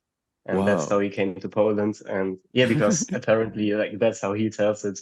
at the student bar, there used to be like a poster, "Learn Polish," and it was like in the 90s, and Poland was, shock therapied into the ground, and everything was depression and gloom, and nobody wanted to learn Polish, especially not in West Germany. So this, I guess he lost the bet, and he had to learn Polish, and wow, everything went from there. Yeah, that's wild. That's wild. So I guess they just had elections, and like the sort of like neoliberal EU people, like Donald Tusk, are back, right? No, it's all the like. It's a cliche to say everything is the same in Uniparty and stuff, but in Poland, literally, you look into the funding of every single party. It's without the fail, some German NGO or foundation. Damn. So every party is like German run. Yeah. The liberal left parties, Razem, are literally like they are paid by the Rosa Luxemburg. Rosa Luxemburg. Yeah. Oh my god. Oh, man. That's actually we are losing the historic front, like the historic battle. I wonder how many countries. Do you think that's the case in multiple former Warsaw Pact countries? That I could imagine it definitely being the case in like Hungary. Well, maybe a little with Orban, it's a little different, but like, but in Croatia, Croatia has those connections, right? With Germany. Yeah, definitely. Yeah, there wouldn't be a Croatia without the BND funding. You're right. There definitely would not be. There definitely would not be. And I was actually shocked watching one like Yugoslav documentary like a couple of weeks ago, and I think it might have been Milosevic explaining that all the different presidents of the different republics, when they all met together, like in the 80s and stuff, they always spoke German with each other. Because it was like the one language that they all learned it like in school, but like so it wouldn't insult like the Slovenian president or somebody spoke Albanian. Like everyone just spoke German as kind of like the diplomatic language or something. But I thought about that as like it gave me chills a little bit as like like I don't know, just like makes you rethink the Yugoslav Soviet split, right? Oh my god, yeah. I mean, you kind of hate to see it, but they were up in there in a way that like definitely in America, like we didn't hear about that. It was just like, oh my god, like they're just like it was very mediated in the United States and became this like kind of like Bill Clinton. Like remember like Hillary Clinton flew into like Bosnia and then she said she got like shot at and like that was a thing in like 2016. And then of course the first lady under Trump is Slovenian, our number one public intellectual, Slavoj Žižek, our number one conceptual art icon, Marina Abramović, bassist of the number one band in the world from the critical years of 1991 to 1994. Croatian. From the Pacific Northwest. So no, it's just shout out to all the Yugoslavs out there. Like they, a lot of talented people and everything. But the things are a little more. It was always presented, I think, of America as this far away, like these little babushka, like little lady, like just this like one-dimensional stereotype of like. That's very interesting because like there used to be lots of cultural exchanges between Poland and the Yugoslav Republic. Yeah, and like we have a bunch of cover albums of classic Jugotron songs in Polish. Jugoton, I mean, both countries, excellent music during the Cold War. I think I've harped on this in the show before. And I did like 12 hours of Yugoslav mixes, and like I think I will give it to them as like the best country. Certainly the best communist country. I think like in the 70s and 80s. They were really cooking in Yugoslavia, like right up to the end, and even maybe all of Europe, like just so much and so interesting, like and like big production stuff, like cutting edge synth stuff, but then all these like DIY like post punk bands and like really like proto grunge, like before it happened to take off in the Pacific Northwest where all the Croatians are, and all that, but not to knock Poland, Budka Suflera and all that, like. There's some really good Polish. Czesław Niemen. We've put him in the show before. Yeah, sure. Nobody in America knows Czesław Niemen. I think it's criminal. That man, he could sing. Yeah, I think like just like there are a bunch of classic Polish bands that had like English or like Anglophone albums. or they would translate an album. Like I'm thinking of Manam, for example. Oh, Manam is so good. Yeah, like Polish Streets and whatever that album is. Literally, like it's my favorite album. So, but I think they always have a thick Polish accent and stuff. It's just not going to work. Well, unfortunate, but there's such a weird chauvinism around that of like, I remember that used to be a bigger deal of like, you wanted to be on like MTV and like you had an accent, like get out of here. Like you're not a real rocker. There's just a weird chauvinism about it of like Victor Tsoi and like all these other people like Manam and all these like really world-class like talents who actually go out of their way to create entire fucking albums in English. Like they go out of their way to like sing in English for you Anglo people, but we're just like like, and if they're not singing English, just forget about it. Like there was the Hungarian band Omega was one like that where they're like they should have been considered up there with like Queen or any of these other like late 70s bands, and they did entire albums like just English versions of like everything. I think they did tour in the UK. I don't know if they ever got to America though. But like nobody knew about them until Kanye sampled them like 2014. But anyways, is there anything? Sorry, I just like started asking you all these questions, but like, is there anything specific you want to ask us from Europe? Well, or a European Gen Z correspondent. The man on the ground. Yeah, exactly. In the Ruhr Valley, where all the vibes are off. Basically, I wanted to talk about something that's kind of interesting because, in my opinion, it's like the continuation of Gladio in Germany, but it's pretty much completely unknown outside of Germany, and even in Germany, it's been like when it all blew up in 2011, it was like, whoa, we have this, maybe I should say what I'm talking about, basically the National Socialist Underground, or NSU. NSU, okay. Are these the guys that are kind of, a lot of them are in the military and the police force, and like they've gotten caught a couple times with like huge weapons caches like buried out in the forest? Is this that group? Well, they are interlocks, but not really. I think what you're talking about is like a WhatsApp group. They were not even like a formal thing as far as I know, but basically the NSU was like a terrorist organization in scare quotes, and they have like 10 kills, so to say, on their, they killed 10 immigrants. No, 9 immigrants and one German policewoman. And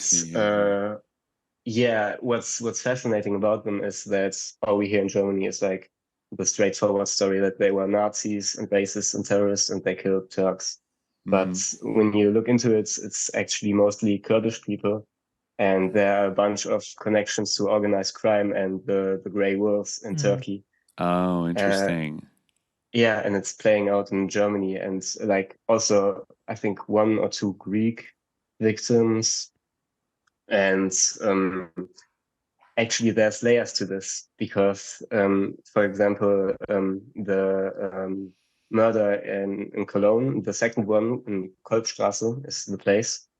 There was a person present from the Verfassungsschutz, so the German Interior Secret Service. Oh. That spun off the Gehlen organization. Okay, naturally. Yeah, the BND. Yeah. But the thing is, like, we had, I think, digital forensics, like this fake open source intelligent British group that also exposed Cambridge Analytica. I think that. Or something. Yeah, I remember this group. Like, I remember their big expose of Cambridge Analytica. Yeah, they have like kind of, I don't know. Wasn't there a hacker with like blue hair that was a whistleblower? I vaguely remember this in like 2017. I don't know. All I know is that they are so openly funded that they like you can look on their sites. So right, so British funded. No, American. Oh, American funded. Okay. Some NGOs or National Endowment or whatever. I don't know. But basically, they blew this whole thing up in the media that this Verfassungsschutz agent was at this murder scene. But And basically, it's a sort of limited hangout because in 2014, we had NSU Leaks, which is like a blog, release a bunch of the investigation reports with a bunch of the original testimonies, which were never released publicly. The guy who ran the blog lived in Thailand, so I guess he didn't fear persecution. And according to these witness testimonies, none of the witnesses even heard the shots. So this whole big OSINT thing and public scandal that there was a murder and somehow der Verfassungsschutz is involved didn't, like, in all likelihood didn't even happen there. The body must have been dumped or something. And it might have been involved like in criminal, like in crime or organized crime or shootings or whatever. And it was all tied back to this Nationalsozialistischer Untergrund terrorist group. And to make the psyop, so to say, perfect, there's like the first layer of the onion is that they were all, known to the Verfassungsschutz and under supervision, so to say, but still allowed for the murders. Like the murders were still allowed to happen. But yeah, it's very fascinating. Fascinating. Yeah, so you think they stage these murders almost like, almost like a program to kill kind of a way, in the way that like Dave McGowan sort of suggested, maybe with like the Zodiac killings and others, that sometimes these would be kind of like gangland or crime related, like organized crime related murders, or like killing informants, but then could be sort of dressed up as like the sinister work of like a neo-Nazi cult, like, or like a satanic, like, lone wolf, like out there on the thing that you have to be scared of. So you're saying something like that might have been in play? That's totally what sent my head spinning, because I looked all into this stuff, which was kind of hard to do because it's all been deleted, because this blog was run very unprofessionally. It had like several domains and all of them are down, and you have to piece it together from various Internet Archive, backups. But I looked into that for like half a year, and that was all before I got into like before the algorithm, I guess, filtered me into Jimmy Fallon Gong's Twitter feed. Before I found out about any of the podcasts and about Gangland and a program like Dave McGowan and stuff, before I knew any of that. And I listened to your podcast and stuff and to other material, to The Farm, and I was like, that's exactly what I was looking into. Like, right. I guess it's like my pattern recognition of it. It's really freaky. Well, I'm glad you found us, because like I remember having that years ago of like discovering one specific scandal and just being like, what the fuck? Like, oh my God. Like actually, like, I think the Franklin scandal was one for me. I'm just like, what? And then like Michael Aquino, like just the life of Michael Aquino, and the Iran Contra stuff. Like if you really start reading like, what was exposed about it, it's just like this endless fucking labyrinth of like susness and like criminality and evil and all these things. And like, it makes your head spin. But happy you found us, because that's a big thing of mine, is trying to flesh out like the modern Gladio, and like because I don't believe these networks just like dissipated in 1991. In fact, I think they like, I don't know, in a way like sort of like went legit, or like just became a part of like the ruling system across the world, and the former communist countries, or kind of ruled in conjunction with like mafias, I think. And, transnational capital, capitalist institutions, like all these sus banks. But it's still definitely like, I think it's not something you self-abolish. Like if you're these people that won the Cold War, these, capitalists and the CIA and everything. And like, I think it's been elements of it. It's like you can see in Yugoslavia, like the sort of Gladio wing of like the Ustaše people that were hiding out in West Germany and doing random terrorist shit. Like they finally actually got an opportunity to like achieve their insane vision. You could say the same thing about the Azov battalion in Ukraine. Another like, pretty much you can consider them kind of like Gladio assets, who like, because, rather than having like the end of the Cold War, like abolish their sort of usefulness, or like have them just sort of evaporate, because like they're, you know, the great struggle is over and like the good guys won. Instead, they actually get to like enact their like insane fascist like things that were like humored for decades, but like not exact. You know, it's hard for me to believe that like, you know, the CIA or British intelligence like necessarily deeply felt about, you know, Slava Ukraini, like, you know, the ancient root race of the Aryans must rise up, or the Ustache, you know, master Slavs, like, you know, but you know, which are basically Hitler's categories. That's only for total idiots like Johnson to really believe.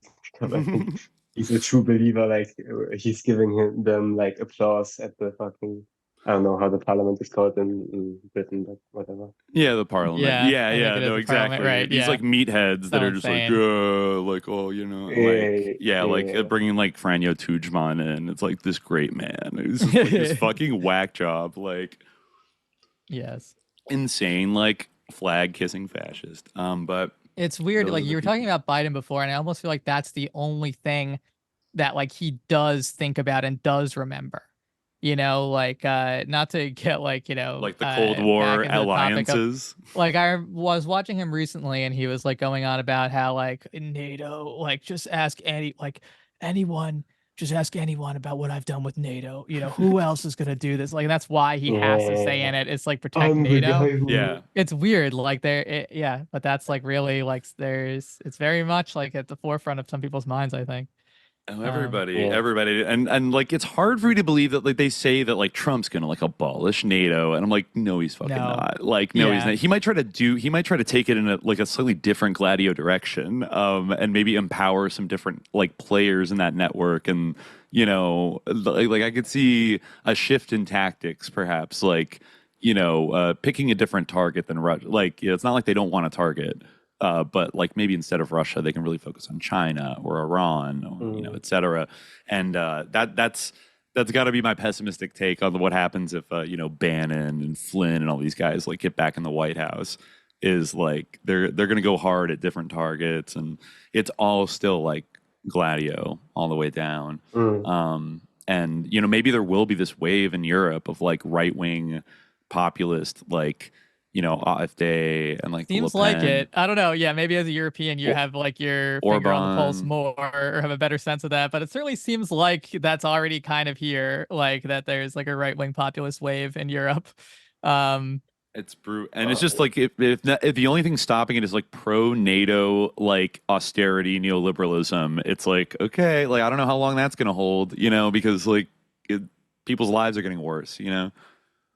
Well, I don't actually subscribe to calling the AfD populist. I guess they're demagogues and stuff, but I would throw heavy air quotes of like pseudo populist, like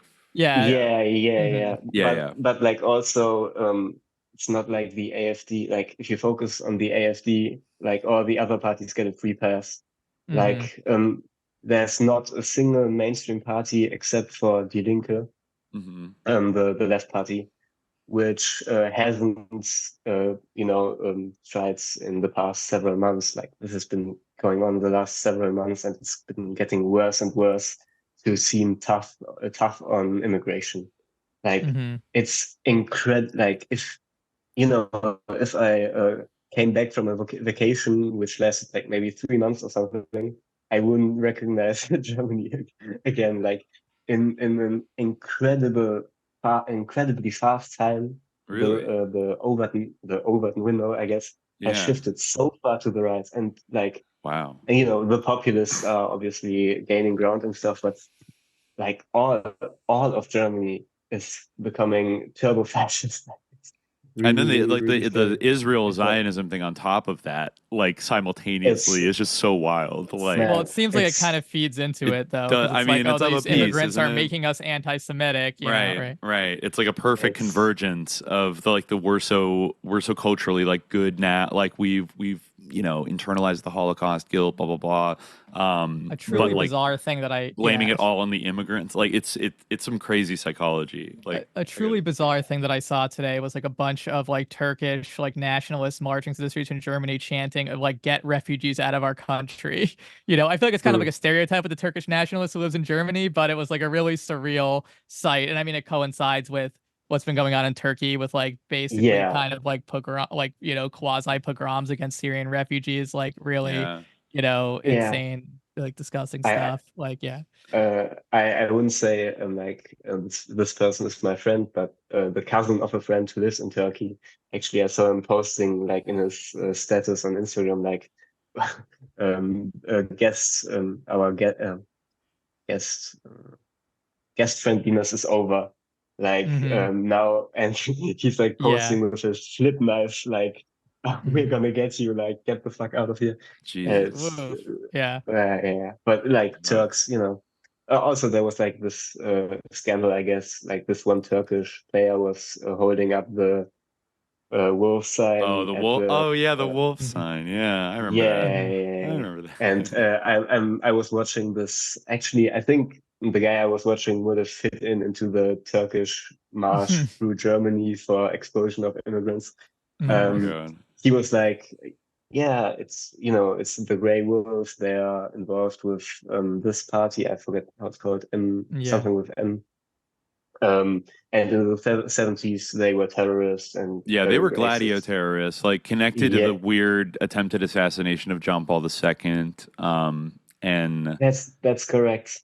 Which was sort of used to like psyop John Paul II and being like the KGB did it, like you have to, because he wasn't actually as like, despite being very you would know, like anti-communist Polish Pope, he was like very conscious of like not like going too hard, like he was gonna try a softer. So Bill Casey came storming in there, be like, come on, let's do it, let's get guns in there, and he's like, no, I don't want to be seen with you. And like shortly thereafter, like an MK like Grey Wolf like patsy just like runs up and like shoots him, and then all the like spy people like Casey and his people come to the Pope and are like, well, we have it on good authority that there was a whole manufactured Bulgarian KGB connection to like Ali Agca, the shooter, that I think was like it was some weird shit. And like I don't think the Soviet Union in the early 80s, I guess that was still under, I forget if it was still Brezhnev or Andropov, but it's still like the old more hardliners. Like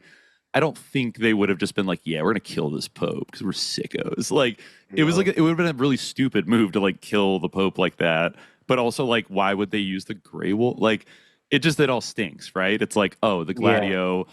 I think there's good evidence that maybe they killed the Pope before that, John Paul I, who was like a little more of a reformer, and then what was it? Just about 33 days. John Paul II also was like talking about communism in the 60s as like an amiable goal. So like he was like talking we could coexist kind of thing. He was talking about primitive communism fully. He was like I think I wish I had the quote, but basically communism and the Bible are fully compatible. Interesting. He made at some point he made like 180-degree switch. It's really, and to your point about the Grey Wolves being Gladio, that's like the 1 degree of separation between the Nationalsozialistischer Untergrund NSU and Gladio, literally Gladio, because like there were actually Grey Wolves like people involved. So.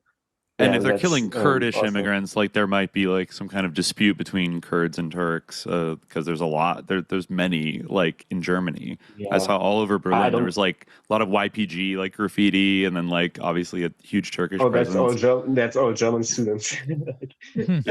So everyone in Germany like loves the Heckin YPG. I take it. They seem pretty popular. Yeah, I like that's the sticker I saw. I think YPG and Antifa are pro climate justice or something. Oh my god! Like it all comes back to solidarity. They're amazing. Yeah. Like just helping the U.S. steal all of Syria's oil and like building an open air like concentration camp for quote unquote ISIS people and their families. It's wonderful. It's true socialism. Lenin would be proud. Anyways, but no, that's very interesting. I do want to get to, we've got 8 people in the queue yet who've been very patient. So I do want to get to our next person, but it was great talking to you, Jonasz. Thank you for your time, and thank you for the great podcast. Thank you. Yeah. Thank you for listening. All right. Peace. All right. Peace. See you. Bye-bye. Oh, Do widzenia. Do widzenia. There we go. All right. So we're gonna bring on Juliana. I'm gonna leave by myself. Let me just grab a yerba mate. Dimitri's grabbing a yerba mate. Juliana, you can unmute yourself, I think, if you're there. Hello, my name is Jacob, by the way. I think I'm on my friend's phone. Okay, all right, word. Nice to meet you, Jacob. Okay. I was like a woman, but no. We have a woman here. You're not half wrong. So. Okay, all right, word. We got Sue here. Nice. What's up? Nice. We finally got. Well, it is Jacob here calling in, but we do have a woman in the room, so we have the first woman to appear on the stream. Excellent. How's it going? Going good. I've been waiting here. I'm excited to talk to you guys. So are we. So, yeah. Thanks for waiting. Yeah. See, of course. We're taking a maximalist approach. It's like we're trying, for those who are in the waiting room, like we're definitely trying to get to you. Sometimes when you call into these things, maybe it doesn't work out, but we're trying. But yeah, so what's on your mind? Yeah. Well, right off the back, I was gonna ask. So I was trying to go to the first Noid FM showing, but I had to come out here to New York City because I'm moving. I just moved to New York City. Okay. I was wondering if you guys were ever thinking about taking it elsewhere outside of LA. I know it's in its infancy. Actually, it's funny that you mentioned that. About doing Noid at NYC. I don't think it will be. I mean, correct me if I'm wrong, Dimitri, in terms of what your plans are. I don't think it'll be like quite the rave type thing with but I think where you're going to do like an event of sorts. I think in New York. Maybe soon. I think maybe soon. I was actually thinking because also something has come up. Like tentatively, there's some, like I mentioned earlier, there are a lot of Noided heads in Canada that want me to like DJ while playing Noided videos at like a rave or something like that, which might happen in September. And so either when I would go there and be on the East Coast, perhaps September, maybe a New York show, or alternatively, because I think it would be so good. Maybe maybe right before the election. That would be crazy. Yeah. I'm not committing to that, but that would also be maybe kind of also near Halloween too, right? I mean, it's kind of appropriate. But I think, Khalid, you're right that really like both Noideds have been somewhat different from each other in terms of structures. And I feel like every Noided is going to be like a little bit dependent upon like specific circumstances of like who's participating. So I think this one would be this would be the first true Subliminal Jihad live show, with the both of us. Because I would be there. Yeah, you would be there. I have not been at the other two. Yes. So yeah. But actually, I mean, like we're not just like we actually have a like this has been in the works of coming to NYC. We do have like a venue, like a bar event space that we could throw this at that I think can hold like a couple hundred people, like at least maybe 150, 200 people or something like that. And we could do more, like, and have a stage and kind of like a proper kind of a little bit of like a club setup, and do a show, and then probably like close out the night. I got to get on those decks. Like, I got to do it. And I think we have actually one other Noided convert that I met at a DVS1 rave who, we started talking about Gaza, just like in the rave room. And then we started hanging out. It turns out he's a very talented. Yeah, if you listen to the Noid FM guest mix, Nate Huther, who did, that was pretty much a vinyl, like no training wheels, like, he's a vinyl DJ, excellent taste. In fact, generously gave me some of his lossless library, which I used at Noided LA2. But I think he is down to go vinyl. We'll have to see for sure. But that would be kind of a chill vibe. It wouldn't be like hard, kind of a hard rave, but more of a like a party, but with well curated vibes. Because I think there is something about like the sort of the techno, the noited vibe. There's something that naturally fits, I think, with both of them. Like they sync up naturally, and especially with like the visuals and stuff. So I think we would Khaled and I think would come up with kind of our own presentation. You know, something probably more. I'm not sure more like what, because involved. I've always been like very like, how will we do an SJ live show? Because I feel like it's not, and a lot of the time, like I've been to like podcast live shows before, and I thought like that they sucked. So I'd want to like do something that like didn't suck, like in general. That's something that like I feel is good to do. Something that doesn't suck. So yeah, I'm not sure like what form it would take, but I don't know. We figure something out because obviously there's an audience for it. So I feel like we could come up with something that would be good.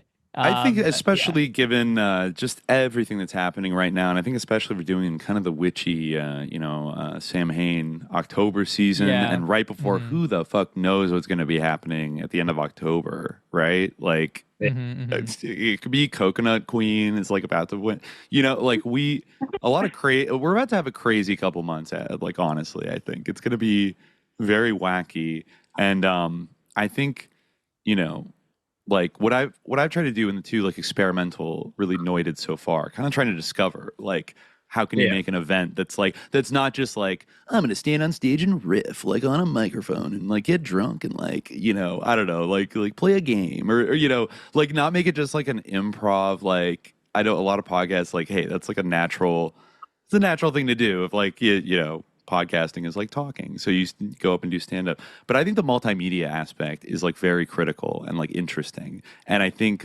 we could incorporate a kind of like presentation, especially with Khaled's formidable background in dramaturgy. I think combining our forces together, like we could come up with something more like a live SJ experience that incorporates maybe a couple different mediums and takes everybody on like a journey, and then everyone can just like vibe out and like dance afterwards. You know what I mean? Like it would be kind of like that. Yeah. But I think I think like we might just want to do like a whole venue takeover and like plan the night out according to our whims and triumph. But I know there's a lot of people that have asked about Noited NYC, and they're into it. So yeah, I think someone in the chat says the SJ sketch comedy experience. Yeah, we'll be doing improv. We'll be asking for suggestions from the audience. Shout out a word, and we'll just do kind of something. Yeah. A neoliberal disaster or crypto fashion nightmare. Yeah. We'll get that right up in the cut, and then it'll all be to the moon with us. No, probably not. But, probably not. Yeah, probably not. No, we're not going to get these like weird glowing Dime Square write-ups of like every lame party that happens. Like, wow, this is such an interesting scene. Like, they're really like. I thought it'd be funny if like some LA journalist like showed up to Noited LA 2 and then wrote this like weird glowing article about how it's like it's the locus of like a new scene and that, like what I mean. Like that. There's no way that happens organically. You know what I'm saying? Like that's like an inside job if like somebody writes a profile of like a Sovereign House party or something like that. Even though there was a vibe, there was a scene, it was the heart of something, and it was tight. So like, yeah. I mean, so maybe there will be dancing at this thing, but you won't see me dancing, just FYI, and you won't, and if like alcohol is served at the establishment, I'll be attending under extreme protest. Actually, you know what? I think the way juice bar, tea bar, we can definitely offer non-alcoholic. I had a non-hawk like list on the bar menu at Noited too. It said on hawk, like energy drinks, Gatorade, things like that. But actually, I think we are. I don't know what the the Islamic jurisprudence would say, but I think in this scenario, LA is a funny place where you basically have to like pay to play venues to like throw events there. But in New York, there's like so many bars and venues that like, and everyone drinks so much that like that's sort of not the vibe. So I think the bar would be selling alcohol. We would have nothing to do with that, and we would sell tickets, and then it's separate. So there's no intermingling of Koof Juice like profits with the specific Noited event. You know what I'm saying? That definitely helps. There's a separated wall. Helps. Yeah, that definitely helps. I don't know if that's 100% halal. I'm sure the Saudis or the Emiratis would make some kind of excuse for why like it's okay to have alcohol at your event. Well, But, it's even in yeah, a separate like room from the event space, so there's even like a bit of a door, so that it just feels like, oh, it's yeah. like it's not happening in the room where we're doing the thing. You have to go outside to the Yeah, dirty that's- Coof Juice, but no, it's actually a nice bar. Right. That's but the like Zimmy section. Where anyway, yeah. See, we're, sorry. we're, Okay. we're doing all these things, but yes. So we talked a lot we're- about a pretty much like a yes or no question. The answer is like Yeah, yeah. yes. Definitely we don't know gonna exactly when, but happen. like yeah, we yeah, will. Mhm. yeah. It, Yeah, it, yeah. it could maybe be September if we could make it work, but it also could be in October. But probably I would say before the election. I'm tempted to say because Yeah, I it's think just I could make that work. It depends. it's a like, charged what, season, schedule it is, but you like know? I think I could make that work. Yeah. Yeah, All right. Alrighty. Yeah. So yeah. I think something else I was gonna ask was about Alex Gray. Oh yeah, Are you guys familiar? the guy who Yeah, we talked about him, I think, in a Q&A once. And Yeah. like, yeah, because I think this kind of goes back to Dimitri refusing to acknowledge that Tool is like perceived by many of its fans as being psychedelic, or considered That's to be right, psychedelic yeah. rock. And Alex Gray's art is a big part of like the psychedelic vibe of Tool, I feel. But yeah, so I'm definitely familiar with him. In fact, like I feel like I've been to like an Alex Gray like art gallery or something back when like he was like really cool, like at one point. Like, it's not something I was like, yeah, I love Alex Gray, I gotta go there, but something I got like dragged to by some people back in undergrad. But so I'm definitely familiar with him.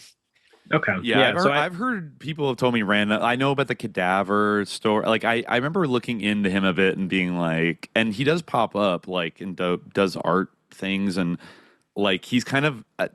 I don't know if his thing is kind of faded, but I feel like he did have that like art world clout for a while. Of like art people were like, yeah, he's cool. Like I don't know.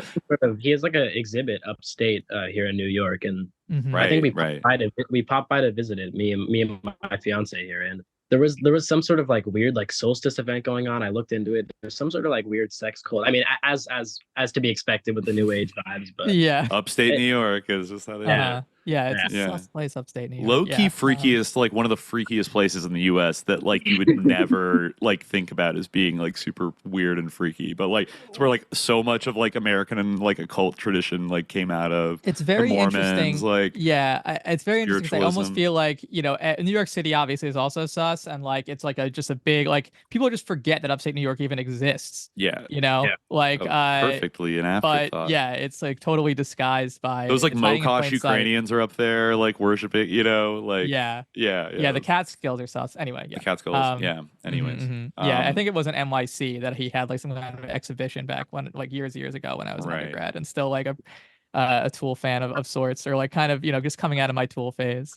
Yeah, I'm forgetting if there's anything more acutely like sus that maybe had come out about him or that I'd heard from people that were like, oh yeah, like I don't know. So I The can't say sex for cult sure. thing but is the like sex kind cult. of I mean, new. He has some sort of ties. I'm blanking on the name. I tried to look into the Q&A on the Discord to see what I asked. He has some sort of connection to someone who's one of the forefathers of theosophy, yes, or like passed down through the generations. I don't. Some Oh, sort interesting. Of, theosophical like royalty. It would be so funny if it was like Rock Von Iyer. I can't remember that right now, but yeah. Okay. I don't know. I just got very, very strange vibes from the exhibit. That's what all I really had to mention. It's just I don't know, something they had like the secret writing, like they had like texts that were on like all the doors that you touch and stuff. Like Allison Gray, the wife, like has her own language that nobody knows what it means. I don't know. Very, very, very strange vibes. What do they call that? Like the starlight, like star seed language or light language? Like the light TikTok of them, like how do you like it's like basically like crunchy speaking in tongues, basically. Exactly. Yeah. But no, I mean that totally tracks for like art world, like people who love rituals. Like they do love ritual. People in the art world love rituals. Like they love. I mean, yeah.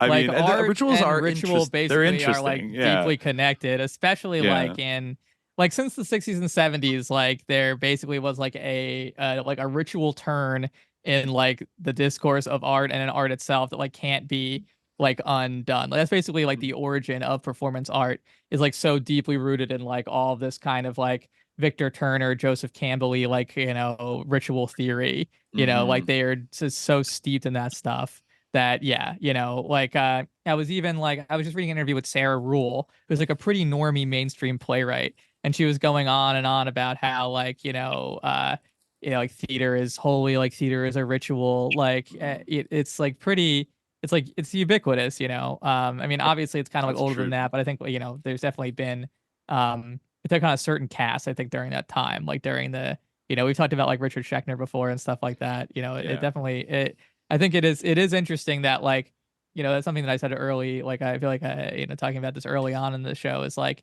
it's interesting how like Marina Abramovich like made that like big splash among like Pizzagate type people, because like when they see like basically the most famous performance artists like in the United States or really in the world arguably, like they're like, this is a ritual, like this is and I'm not saying that that's like that she's actually like this kind of like Satanist who eats like people or whatever, but like I just feel like people have like a lack of literacy around that type of thing.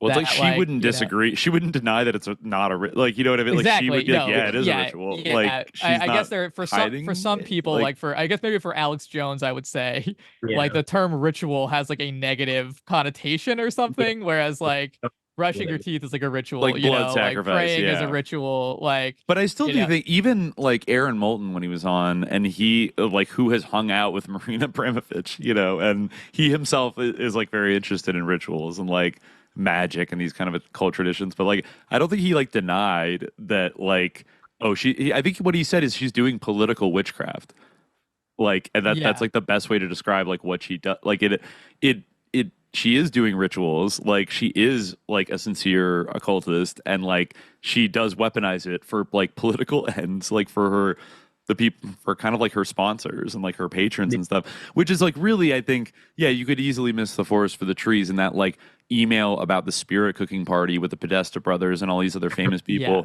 But I think it's still, it's like, they're eating babies, but like even if they're not eating babies, it's interesting and like fucking weird. It like doesn't bode well for like, should I like trust these guys? They want to go to like a weird performative, like even just like a fake staged like blood cum drinking ritual, like at Marina Abramovich's apartment. These like, they're like all these Washington people are so nerdy and like, styleless. Like they don't. I guess Tony Podesta was like a bit of an art freak. But I just think like it has to be approached like on a basis of what's like. You're absolutely right. Like it is, and I think she would fully acknowledge that. I think everything that you said about it just now is true.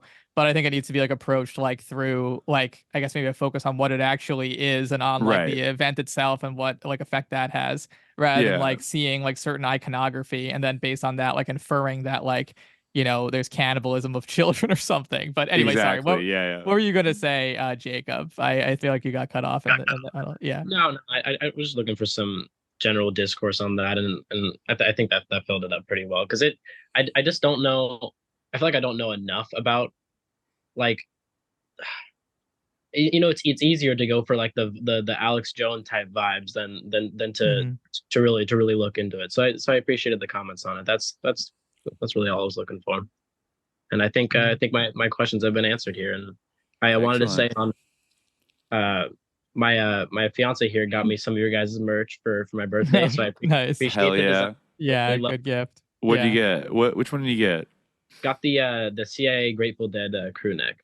Hell yeah. That's what's up. Psychedelic Warlord. Love that series, and love sus psychedelics. Those two. I mean, I had a big like experimental psychedelic phase when I was a bit younger. I'm only 18. I'm part of the Gen Z, but oh wow, okay.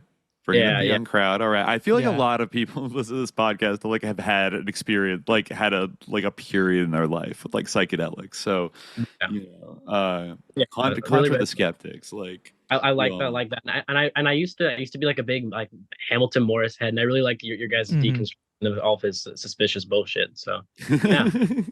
Thanks. I'm glad you appreciate it. I'm glad you. That was felt like it was important.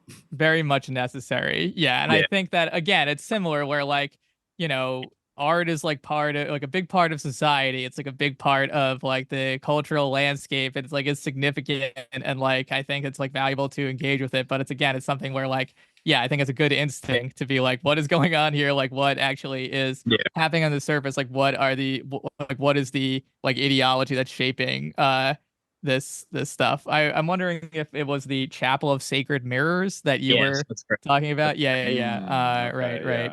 It's very easy there to not really engage with it critically because you're like, oh wow, this is like it's beautiful. I mean, like it takes very like technical talent. Like some of the paintings there were 12 feet long, 8 feet high. It's very easy to just get wooed by it. But there was some sus vibes going on there. Yeah, that's all. Yeah. Well, we're happy you're staying vigilant. You know, you're doing well.